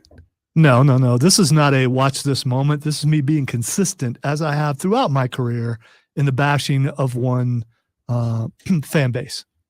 The team's going to be good. The fan base, there are some good ones. But, 2022 season ends with an ACC title and an Orange Bowl appearance. But as mentioned, I think most Clemson fans would have considered that, frankly, a disappointment, as they were probably a grand total of 2 points away from being, once again, in the college football playoffs. They will look to try to change that. 15 scheduled practices over the next 2 months in their first formal preparations for the upcoming 2023 season. They will go now through April 15th for the spring game at Memorial Stadium. I hate doing this because I know that you're under the weather a little bit, but interrupting apparently is what I do. How many times is Cade going to hand off in spring practice? Looking real good, Kate. Good job. Way to go, Kate. Of course, all eyes will be on the next starting quarterback for the Clemson Tigers, Cade Klubnik, his sophomore season under Garrett Riley, the new OC brought over from, of course, TCU. You know what Cade's never done? You know what he's never done? He's never beat South Carolina. I don't know if you knew that or not. Bear with me, Clemson fans. I'm going to get you through a spring practice preview here if Lonzo kills me in the process. Cade Klubnik under new OC Garrett Riley. We'll see if they can elevate what was a predominantly disappointing, although effective at times, offense from last year. There are 15 starters, 7 on offense, 8 on defense from last year's 11-3 season. But if we were a Clemson station, I'd be in a lot of trouble right now, but we're not. Lonzo, if we were a Clemson station, you'd have been fired at least 3 years ago. Well, no, I've been here since the beginning. I am the alpha and the omega. Don't forget that. I've been here since the beginning, and I've been doing this since the beginning. Yeah, programming director, this is Dabo. Can I have a word with you about the executive producer of that station, please? You need to work on your accent. You got to have your Dabo accent, boy. All right, so we put together a handful of question marks that I think should be the top questions that Clemson fans would want an answer for before those 15 practices and the spring game conclude a little over a month from now. Obviously, there will be meetings, there will be weightlifting, there will be all the good stuff about football, but let's be honest, we want to see these questions answered out on the field. And the first one, and I think one that Clemson fans would agree with me, and you guys are welcome to get your thoughts in at 71307. Start your text with FAN. The first one would be the wide receiver position. Have to find answers. At one point, the Tigers were WRU, right? They were wide receiver U for a while. From 2010 to 2021, 12 NFL draft picks at wide receiver, 3 of them in the first round. But that productivity has dropped off significantly. Last year, Clemson's wide receivers were responsible for 27 drops. That was the 3rd most in the ACC. According to Pro Football Focus's advanced metrics, the Clemson Tigers were, statistically speaking, the 88th best wide receiver group nationally. There is no excuse for that. 88th nationally. Now, it put a damper on the individual successes of certain players. Antonio Williams, freshman All-American selection, led Clemson with 604 receiving yards. You had Bo Collins to the outside, recorded Clemson's first 4-game touchdown streak since 2019. And there are some other things to be excited about. Adam Randall, coming back from the torn ACL, played his way back into shape, contributed in the Orange Bowl. He should be good to go for week 1. Cole Turner played only 3 games as a redshirt, but averaged over 20 yards a catch. May go down if he's able to consistently live up to that number as potentially one of the biggest steals in all of recruiting. Williams, Collins, Randall, and Turner. Is that elite? Is that a group that is going to return Clemson to the expected prominence as wide receiver university? And I think this is now, with hindsight being what it is, 2020, I think it is fair to look in the rearview mirror and ask the question, how much of the receiver troubles were caused by the raw inconsistency of DJ Uiagalelei, who is no longer on campus, and the freshman learning curve of Cade Klubnik? And I think you can fairly say that at least a chunk of it had to do with inconsistency out of Big Cinco and the learning curve of the new guy. And I think it's fair to put some of the blame there. But there were a lot of balls put on the ground by receivers last year. I was going to say, I think the blame on DJ is so much, especially by the fans, but there were balls that should have and could have been caught by the receivers. And the thing is, and I get the optimism from that fan base, but your optimism is coming from one game. You do realize that. It's one game. Your bowl game is where your optimism is coming from. So you're going to you're basing all your beliefs on such a small sample size. I think you got to wait and see what he can, if he can have a repeat performance against some lesser teams that Clemson probably will start out against. You want to come out of the gate for sure. For sure. I think that it is fair to say that some of the issues can be placed on the quarterback, but certainly not all of them. Out of the gate, Clemson gets Duke, Charleston Southern, and FAU. They will go 3-0 down that stretch. They should. They should. They don't have a choice. But not only should they go 3-0, they should have dominant performances. And if they don't, the fan base will let that go and say, well, it's his first time.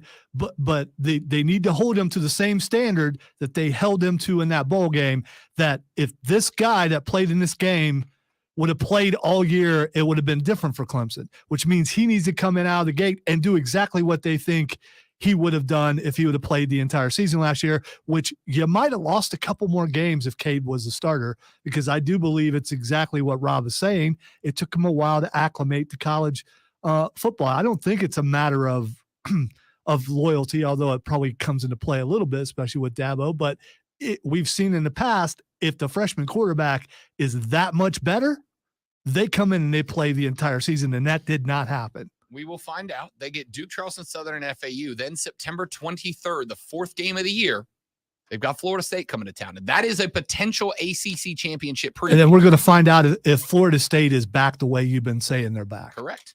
All right, second question I got for spring training. The Tigers lose one scholarship player across the offensive line, but it's a big one. Jordan McFadden. By the way, friend of the show, Jordan McFadden. We had Jordan on at ACC Media Days last year, and he was a ball, dude. That dude's great. Jordan McFadden takes off. Left tackle is open. McFadden was a team captain. He won the Jacobs Trophy as the ACC's top blocker last year. He did have an extra year of eligibility, but elected to pursue an NFL career. Started all 14 games at the left tackle spot last year. Who takes over for him? That's a question mark. That's a question mark, and I think we will start to get an idea of that over the next month and some change.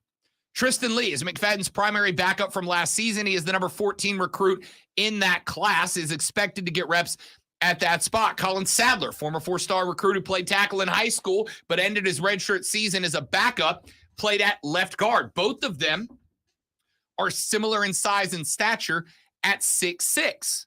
Last year, starting left guard Marcus Tate and starting right guard Walker Parks will not participate in spring. Both of them had minor surgery. Should be no problem to have them ready to go for summer camp and fall ball, but they will be held out of spring, which means that all of the other linemen projected to be predominantly backup will get more reps. And this is good news, right? Because not only can you get them more reps, but you can get them more reps at multiple positions. Whether it is going to be Lee or Sadler that moves into the left tackle spot, one of them will also have to get cross-trained at guard as well. And ordinarily, you're going to want to go with your backup left tackle being trained as both the backup left tackle and left guard so that if you get an injury to the blind side, you can plug and play him at either one of those two positions. But step one is to find the guy who's going to be the blind side primary blocker for Cade Klubnik. And losing Jordan McFadden means somebody is going to have some big, literally and metaphorically, shoes to fill in. That is a question that I would love Dabo to leave spring training with the answer to already. If he does, you're going to be in a good spot. If not, you got big question marks. I also would love to see how the defense is going to adapt in a year where I think the ACC is starting to shift more to I don't want to call it a full spread offense, but I think the ACC is going to be a little bit more wide open next year, right? And you can look at the top tier contenders and see that. Jordan Travis for Florida State last year, who will be back this year. Jordan Travis had success last year, and a good chunk of it was being able to extend plays outside of the tackles, drag linebackers, drag first-level defenders with him, and extend plays laterally to open up the field vertically. And oh, by the way, he's got a kid named Jaheim Bell that's going to be playing tight end for him this year. Watch out. We'll come back to that later. As South Carolina's about 2 weeks out from starting their spring practice, which will do the same thing for them. But the question mark is going to be for a team that last year was really good across the defensive line, behind Brissy, behind Taylor. I mean, this was a team last year that was exceptionally deep across defensive line and linebacker. The problem was the secondary was punched full of holes more often than it's not. You had some injuries. You had some guys that just didn't really live up to potential. The pass defense last year was 8th in the SEC, 76th nationally. And it was the primary contributor to losses against, well, South Carolina and then Tennessee in the bowl game, right? Spencer Rattler tore it up against the Clemson secondary in that rivalry game. That's got to be fixed. You got Nate Wiggins, excelled last year as a sophomore starter, likely the ACC championship game MVP, except for Cade Klubnik, had himself a day. Pride Jr., Lucas, two of the Tigers' top 22 signees, both showed some promise and some premise last year. They could make some noise. Cornerback Sheridan Jones, safety Jalen Phillips, returning for their COVID years. This is almost the same group you had back there last year with a little bit of turnover on the back end. primarily the same group that you had back there last year, except for the group you had there last year kind of started to wane just a little bit at the end of the year. Started giving up big numbers to Joe Milton, to Spencer Rattler, etc. Those are the type of games you got to get back. Those are the type of games that you cannot you cannot allow quarterbacks to go out there and go for 230 a game. It can't happen, especially when the ACC has, again, not the best quarterback talent of any conference, but going to be much, much better this year than they were last year. I want you to think about what May is going to be able to do at Carolina if they get lined up. What Travis can do at Florida State, especially now that he's got even better weapons did last year. That tight end spot is going to be big. Lonzo hates it. I'm telling you, look out. But you got Notre Dame, who is picked up. By the way, real quick, I don't hate the tight end spot. I just think that you have given too much praise to someone who hasn't proven themselves yet, who left because family was offended. We're going to find out. They'll get a look at Jaheim Bell in week 4. You got Miami, should be improved. You got Notre Dame. Notre Dame, Sam Hartman has made his way to Notre Dame. He's going to be a threat at Notre Dame this year. You got Drake May at Carolina. You got Spencer Rattler coming to your house again to wrap up the season. There are no less than 4 quarterbacks on this roster good enough to beat Clemson if they do not improve across the secondary this year. Travis, Hartman, May, Rattler. All 4 of those guys have already or can beat Clemson with the weapons they have this year if the secondary is not better, especially considering the pass rush for Clemson is going to go down, having 2 potential top 10 picks in the draft. I just want to say I feel really bad because I misunderstood you at first when you said 4 quarterbacks. I thought you were talking about Florida State, and you basically were saying the 4th-string quarterback was good enough to beat Clemson's secondary. Not quite that. You clarified, but that's what I heard at first. I was like, whoa. Shots. Not quite. There are 4 quarterbacks on the schedule that have enough arm talent and personnel around them to win. I just listed them. The defensive backfield's got to get better. And that would be, if I was Dabo Swinney, an absolute priority for me. I need to walk out of spring. I don't think you have to know, but I got to walk out of spring knowing. What does my wide receiver order look like? Who's bringing the most to me to camp? Who's the guy that I can plug into left tackle and keep the most consistency filling in McFadden's shoes from last year? And number 3, who is going to be my standout defensive backs? Who are going to be the guys that I can trust in the biggest spots when I have 4 quarterbacks on the schedule next year? I hesitate to say, Zoe, that all 4 of those could theoretically be Heisman finalists. Theoretically, all 4 of those quarterbacks could be Heisman finalists next year.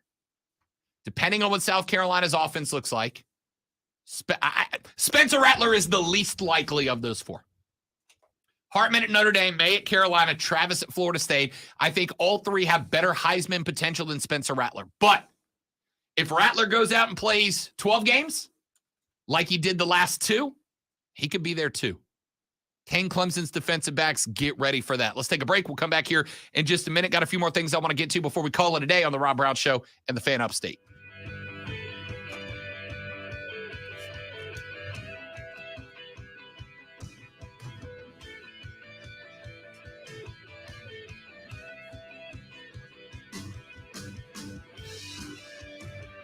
We'll be back in a second because I got to go too.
The fact that because he's Professional heckling makes me like no, he's not good at it. That's what I'm saying. he's actually a bad heckler. He speaks in full sentences when he heckles.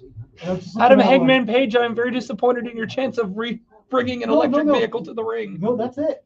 No, that's it. It's one of those where you kind of go, dude, what are you doing? I've heard you talk smack before. Can you not do it in a live setting? I mean, it's okay to put. There's certain places you can put proper grammar away. And yes, I can speak proper grammar on certain days where I see well. What an ironic sentence to fumble on. Yeah. No, I thought it was hilarious. So anyway, question is, was that a work or was it real?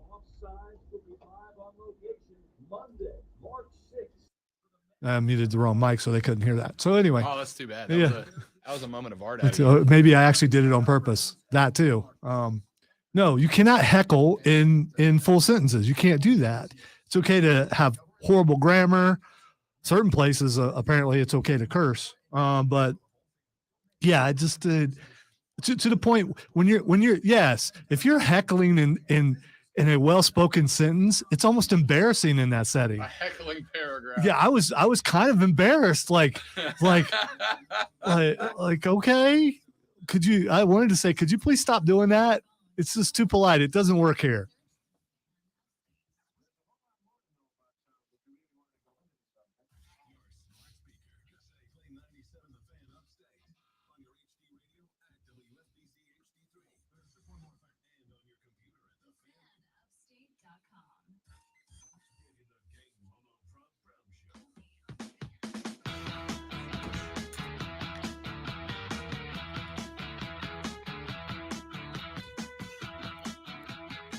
The Rob Brown Show rolls on. It is the Fan Upstate. Rob Brown, the Great Malonzo with you. Hey, can I address the our wonderful community on the stream really quick on the air? Sure, it's your show. It's your name's on it, not mine. So anyway, I want to say, you think I'm coming at you as far as Clemson fans goes? I'm not. I even emphasize that our people here, and I was pointing at the stream, they don't appear to be those kind of guys that I'm coming at. And it's just a joke. And you know what? It's usually coming from your side. Deal with it. If it's okay for you to do it, it's okay for us to do it. I'm just saying.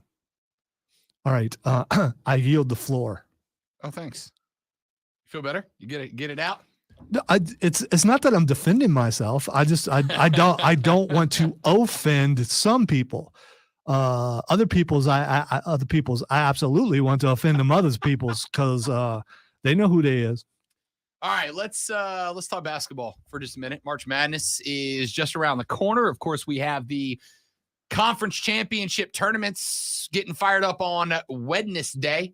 We'll be breaking those down in real time as they happen. And I think it is fine to start putting in some locks, some bubble watches, right? Out of the ACC, which is not as strong as it has been in years past. I think there are only 3 teams that are locks for March Madness: Virginia, Miami, Duke. Those 3 teams are on top. Now, all 3 of those teams have a couple of losses here and there throughout the schedule. But they've done enough within the conference, despite the conference being down predominantly, to get in. There are 4 teams out of the ACC that I think are threats, but will have to work their way in. Pittsburgh is right there on the bubble. If Pitt had gotten that final shot to go in the final shot of the regular season, they win a share of the ACC title and they're likely in. Instead, the heave from half court against Miami did not go down. Jeff Capel's team, who also lost at a bad Notre Dame team in the previous game, fell into a set of byes that will not include the third round. They will get by the first round. They will end up playing in the second. This is where Pitt will start off in the ACC tournament. But they will have to make a move within the ACC tournament to find themselves in March Madness. I think that they have some significant work to do in the tournament. The Wolfpack were cruising along for a hot minute, and some folks had them high as a 6 seed in a lot of mock brackets. Then what happened? The Wolfpack played the Clemson Tigers at home, and Los Tigres knocked them out by 25. An absolute heavyweight GTS. Put them down bad. Then they turn around, 4-point loss at Duke. The regular season comes to its conclusion, and they are now looking with, by the way, the worst turnover rate in the ACC at having to win at least a game in the conference to move on. It's a possibility. NC State, of the 4 teams I've got on the bubble in the ACC, probably have the second best opportunity to get in, but they will have to win at least one. How about the Tar Heels? This is the single most confusing team in all of NCAA basketball this year. Think about this team. This is a team that just played for a title. Armando Bacot is back. Caleb Love is back. RJ Davis is back. Leaky Black is back. Reached the 2022 national championship game.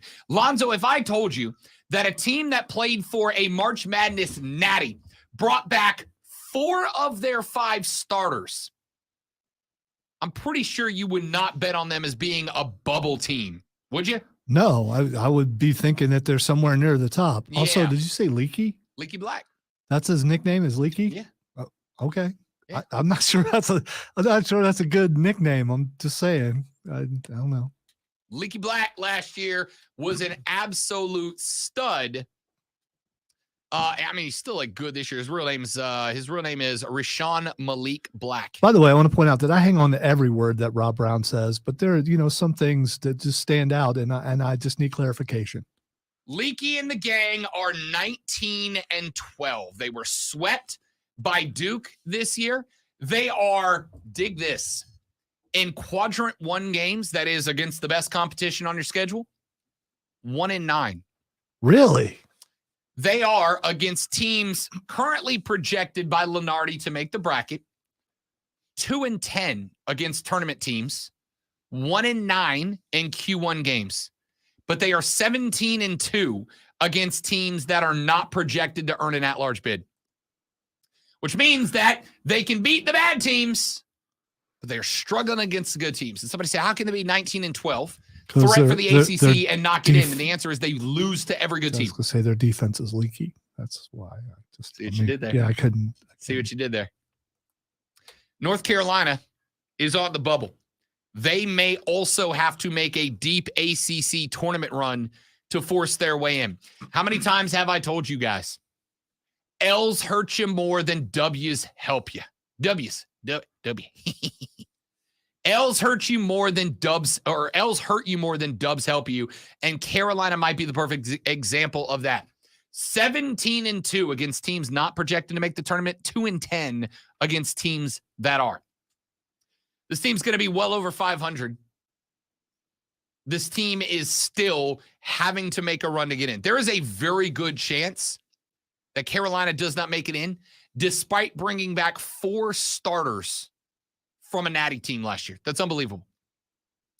And then there's Clemson, 22-9 overall, 14-6 in the ACC.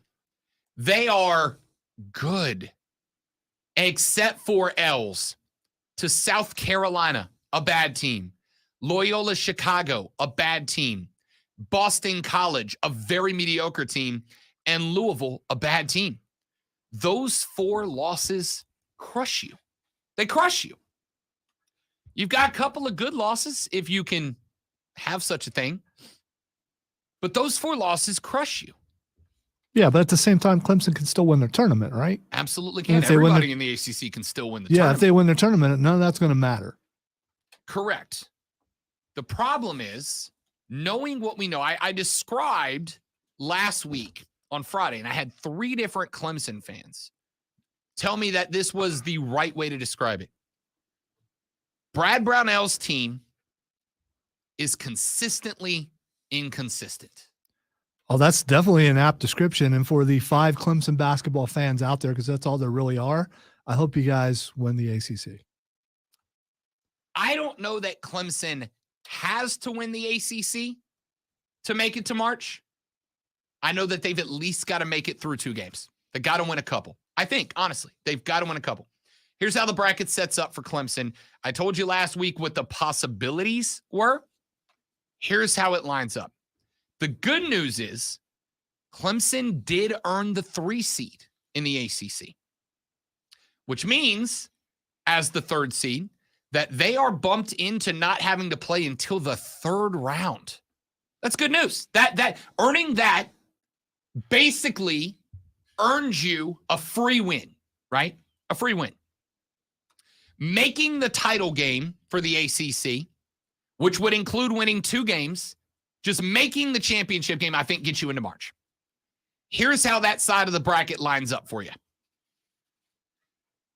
Game 3, which takes place on Wednesday. Game 3 takes place tomorrow. Is Virginia Tech the 11 seed versus Notre Dame the 14 team? Virginia Tech should win that game in Greensboro.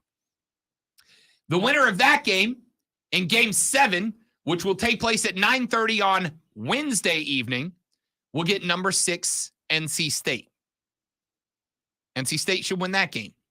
That sets you up, Lonzo, for game number 11 at 9:30 p.m. on Thursday, Clemson versus NC State. Clemson beat NC State in their house by 25 not even a week ago. That's a pretty good draw. And by the way, against the bubble team. The bad news is NC State also being on the bubble means they have to win that game if they want to get into. NC State probably has to run deeper than Clemson to get in. Actually, definitely has to run deeper than Clemson to get in. The setup is there for Clemson to make it to the semifinals. Up above them, Boston College, Louisville in game 2. Winner of that gets number 7, North Carolina. Number of that gets number 2, Virginia. Virginia is the 2 seed. Miami, by way of knocking off Pitt in the final regular season finale, are in the 1 seed as regular season ACC champs. I think Virginia might be better than Miami. Miami's good. I think Virginia is a little bit better than Miami, which means that Clemson needing to win 2 games to get in, they get NC State likely in their first game in the 3rd round, which would be Thursday. Friday, they would catch Virginia, maybe the best team in the ACC talent-wise, not record-wise. I think they have to win that game. If they win that game, they're in the ACC championship game, which will be played on Saturday at 8:30 p.m. In that game, they are going to catch what I suspect will be the winner between number 1 Miami and number 4 Duke. I don't have a preference between those teams. Clemson making the ACC championship game, I think bumps them into the tournament. Now, can they make noise as a Sweet 16 team? I don't know. Seeding's going to be a question mark. 10, 9, 8, not sure yet. I got thoughts. But I think you got to win 2 to definitely get in. I think if you win 1, you sit on the bubble, but you're going to be looking for help elsewhere, right? You're going to be looking for a lot of other bubble teams to also lose their opening game, preferably earlier in their conference tournaments. But the schedule sets up for Clemson in the ACC tournament about as nicely as you could ask for it to.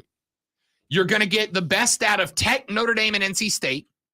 None of those are good, right? I would have been much more worried with ending up having to catch North Carolina in that game.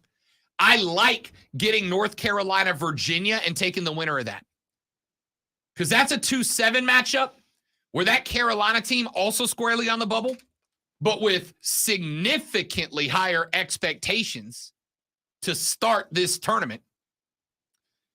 Lonzo, Clemson might catch the break of Virginia and North Carolina beating the hell out of each other in the round before, the day before, and catching a winded, bruised and banged up Virginia, North Carolina winner in that third round, this actually sets up really well for Clemson to win the 2 they need to win. Or maybe Clemson does what they did earlier in the season and play to that level consistently and play like what everyone was thinking, or a lot of people were thinking, okay, this is a pretty good team. If they play to their potential, they should be all right. I would like to think so. But again, the description that I got feedback from last Friday to describe this basketball team is consistently inconsistent.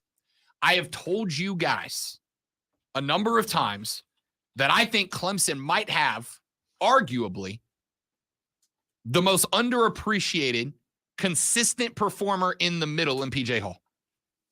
PJ Hall deserves more respect than he's getting.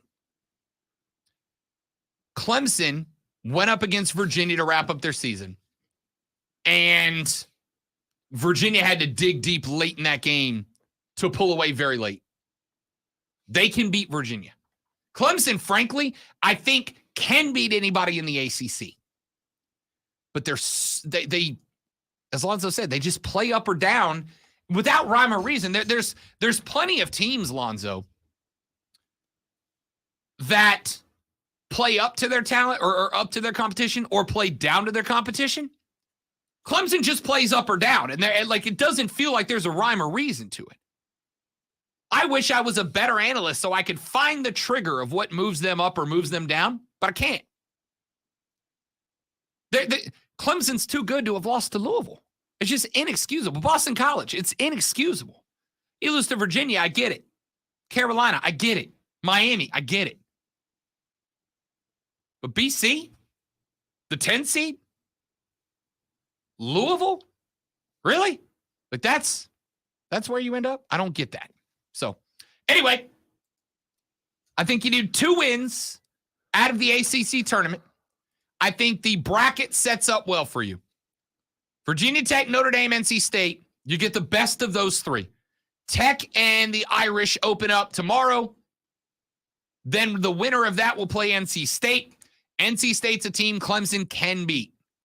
You move out of that, you get likely, pending an upset, the winner of Virginia, North Carolina. And while both of those are very good teams, again, you can't tell me Carolina's bad talent-wise. The same starting 4+1 were in the Natty last year. They got something to prove. But so does Virginia. They are going to beat each other up. Whatever you catch out of that Virginia-North Carolina game on Wednesday, whoever you catch on Thursday is going to be sore. You got to exploit that. You do that, Clemson's dancing. If not, question marks about Brad Brownell will grow to volumes yet unheard, I think. Let's take a break. We'll come back, wrap this bad boy up. Robin, Lonzo, and you. This is the Rob Brown Show. This is the Fan Upstate.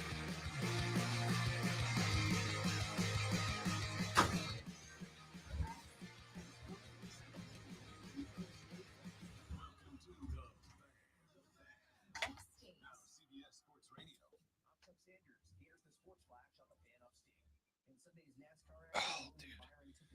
So close, Lonzo. I think you know that I understand.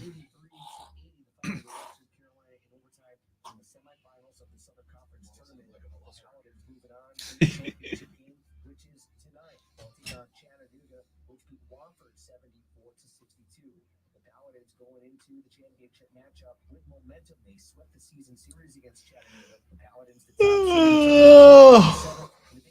I don't apologize for you watching me yawn. Didn't sleep well.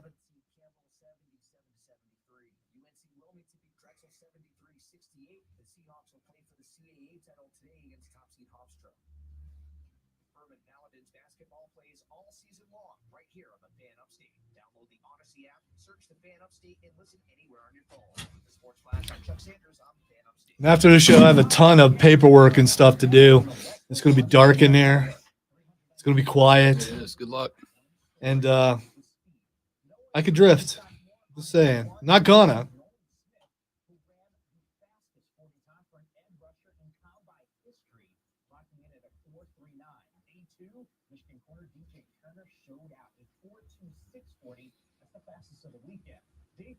Did you play any of Atomic Heart?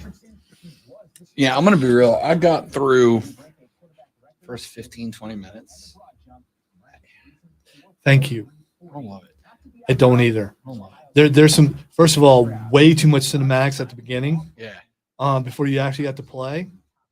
And it's not, I think what's worse is the potential. It's a beautiful looking game, but gameplay itself is not, and I can't get past the fact that it's in the USSR and everyone has American accents. It really bothers me. Well, I actually don't even hate the premise of it. The premise of it being, we're talking about Atomic Hearts, for those of you watching the stream, which is a game that dropped on Game Pass and was very highly advertised. I didn't mind the premise, which is effectively that towards the end of World War II, Russia put their scientists on the forefront, won the war, and basically became the world power and took over the world as a whole, and did so via science and technology, which they then constructed robots to basically do everything. And then Lonzo's dystopian nightmare came true, and something clicked and the robots become hostile. So you're basically iRobotting your world. Yeah, iRobot. Yeah, that's what I Basically described as iRobotting, which is fine. I think that I didn't love the combat system. That's it felt what, yeah. muddled. And it's like, Did you reach the point where you have to jump? That really becomes a problem. There is some platforming involved where you have to jump up and you have I to. got the tutorial part of that when you have to like go up in the tunnel, get the thing, and come back down. Oh no. There's something totally different when you get further along in the game. I've been playing it so I can review it a little bit more, to the point where I have to go away from it because some parts are so clunky and difficult. Yeah. I got stuck on this place where you have to scale up a pipe and then you have to jump on things that are kind of are there. It's like Ninja Warrior. Yeah. You got a Ninja Warrior across it and then you got to jump, and I couldn't make the jump, to the point where I'm like, okay, I'm just jumping at the wrong stuff. And you do take fall damage. Yeah. And I'm just about out of those little health things. And it's like, okay, I'm going to die because I can't make this jump. And so I had my son look at it and he's like, okay, you should just be able to jump. So while he's standing there, because it's usually how it works for me, the first time I do it, I jump and I make the jump, just to make me look bad. But the mechanics on some of the stuff are not that good. I don't love the combat system, and I'll start it with I don't mind the concept of, like, I got into where you're going through after old Granny ammo, after Granny rocket launcher gives herself up and you go down to the tunnels. And I had already seen that clip, so that took away from it. When I got down there was a spot where I was fighting like 3 robots, and I got no problem with what is the way it should work, which is they all split up and come at you in different angles. So you've got a head on a swivel, be spinning. The problem is it's like, okay, to dodge their power attack, you got to hit B, because the glove will show you right before they launch the power attack. But the problem is if you're not looking at them, it doesn't give you a warning it's coming. And again, that would be how it would work. And also the dodge is. I got my ass beat by 3 entry-level robots the first time I had to fight more than one. I was like, the dodge is it's so fast that you cannot predict where you're dodging to. So you dodge so fast, and there's no lock-on system. So when you dodge, you have no idea where the robot went that you just dodged. Yeah. He could actually absolutely be behind you or somewhere else. So you haven't reached the point that's overly sexual when it comes to one of the where you power up stuff. No. It's very excessive. I'm not going to give up on it. I'm going to try it, but it didn't grab me out of the game. JT in Greer texts the show. He said, Rob, South Carolina versus Clemson football, check. Men's basketball, check. Women's basketball, check. Baseball, check. Major sweep, double exclamation points. I am going to say that the win in baseball, taking 2 out of 3 against Clemson in a weekend series, which, by the way, can I just tell you, and I mean this sincerely, what a great way to play that series, right? 1 in Clemson, 1 in Carolina, 1 in the middle. That is such a good series and such a good sporting effect, right? That game at Fluor Field on Saturday was electric. And I am going to straight up say it was probably 55-45 Clemson fans. But I also had to remember, Zoe, that 10 minutes after that game was final, South Carolina's women's basketball team was playing down the road at the Well in the SEC championship semifinal against Ole Miss. So I'd say 55-45 South Carolina or Clemson to South Carolina fans at that field. But it was loud. It was great. That baseball series is what sports should be, man. It's so good. And I think that was, if I recall correctly, in fact, I know for a fact I recall correctly, that game was the last game that is currently on contract for the Reedy River rivalry to play out at Fluor. Though there are negotiations ongoing to bring it back. And my goodness, do I hope they do, because what a sporting event. I'm going to say right now, I grew up in Florida in the 90s at a point in time, though, where like college football for a while ran through Florida, right? You had Florida, you had Florida State, you had Miami. Miami at the beginning of the 90s was the power. Then it transferred to Florida and Florida State, beating each other's heads in for a number of years. For a while there, if you wanted to win a natty, you had to beat one of the three Florida teams, FSU, Florida, or Miami. And I felt like I was living in the middle of like one of the great eras in sports. I'm optimistic predominantly because I live here and I want it to be. But does it not feel like we could be entering a point in time where South Carolina could theoretically be college sports central for a little while? Oh, we're there.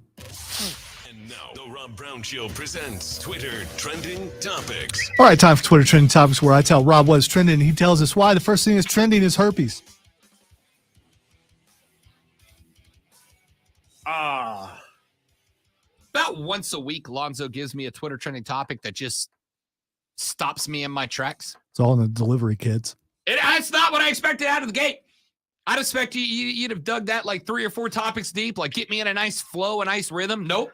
Nah, Baseball bat to the face out of the gate. I know you're playing hurt, so why not? Herpes trending because I gotta admit, I didn't look it up. It's been trending like for. I just like I'm not going to. Yeah, it's a mistake. I don't care. I already clicked on something today that I shouldn't have, and so what was it? Because of booba. Booba? Yeah. Like BOOBA? Yeah. Did you see some? It was things? hashtag. No, there was a lot of anime. I'll just put it that way. It's like, okay, why is this trending? Like, okay. I should not have clicked on that. All right. The next thing is, because I don't know why herpes is trending. It's just trending. The next thing is trending is Jada. Jada. I do know why she's trending. What did she say or make Will do this time? Chris Rock finally responded in stand-up. Oh, because he did that Netflix special this week. Yes, and he brought it up, and Did he go after? he talked about how Jada got busy with some of her kids' friends, and then talked to Will about it on her red whatever thing is, and if that was him, he'd be angry too. Yeah. And it's people like, oh, it's too late. He shouldn't have did it. It's like, well, you know what? I thought it was pretty good. Listen, actually. I'm gonna go ahead and tell you right now. We had this fight or this conversation about hockey once. Like I had a buddy of mine ask me at a small private game like 3 weeks ago. There was a fight on the ice. It was 2 dudes chirping all game. They got into a fight. They threw the fisticuffs. They beat the hell out of each other. And then when the game was over, they skated right to each other. And we were like, uh-oh. No, they hugged, right? Like they hugged it out. And I said, in hockey, and I think this is true amongst a lot of dudes, once the fisticuffs fly, it's buried, right? Like you got yours out, I got mine out. We've moved on. It's cool. I don't think that stands when a man open hand slaps another dude. That's not the end of it. It doesn't. Chris Rock already won. 100%. But he's going to win even further with, the people saying it's bad for him. Oh, no, it's not. Nah. He waited to use his medium for the comeback, the one that he's a master at. Yep. That's what he waited for. And look, let's be real. There was probably even a way out of that for Will, right? It's probably a way out of it. But the fact that Jada has on her podcast multiple times, I hate to use this word because I think some people have taken it too far, but damn near cucked Will Smith, right? When she's talking about some of the stuff she's done, she has straight up humiliated that dude, and he's just like, hey, my wife, I love her. And it's like, yeah, at some point, though, dude, you got to recognize she don't respect you the way that you need to be respected, King. Walk. And the dig for Chris was never, he didn't really bug me with a slap. The dig was always, no, that's cool. I get it. Your wife made you do it. That's the diggest dig you can dig at a dude. I get it. Your girl made you do it, and you don't have the rocks to tell her no. I understand. Chris Rock won that fight. All right, last thing is trending. There's actually two, but we don't have time. Teenage Mutant Ninja Turtles is trending. Yeah, there's like a new movie coming out. Cena got cast in it as Rocksteady. I don't know why Sheamus had to be replaced. He was so good. He was. This is a cartoon, though. Yeah. So, I mean, Cast looks incredible, by the way. it does. But it's also trending because apparently they changed race of April O'Neil. Yeah, April O'Neil is going to be an African-American woman, and I don't care. Make me a good Ninja Turtle movie. Just make me a good movie. People just hate redheads. That's really what it comes down to. I mean, I do, but I was given a very good reason to. Ginger hate is real, man. No, I love gingers. Just redheaded women. Y'all be careful. Just listen, Uncle Rob. Y'all be careful. All right? And they'll tell you, too. They'll let you know. All right. That's it for us. We're back tomorrow to do it all over again, but better. ACC tournament play starts tomorrow. We'll get into that and more on the Rob Brown Show on the Fan Upstate. Later, brother. So the other thing that's trending was Baker Mayfield. And Baker is trending because speculation either the Rams sign him, 49ers, or Bucks sign him. He'd be fine at all three. Agreed. Ladies and gentlemen, thank you guys for watching it the best. I apologize for being off my game today. I feel like crap. I'll be better tomorrow, or I won't. We'll see. Have a great Monday. Goodbye.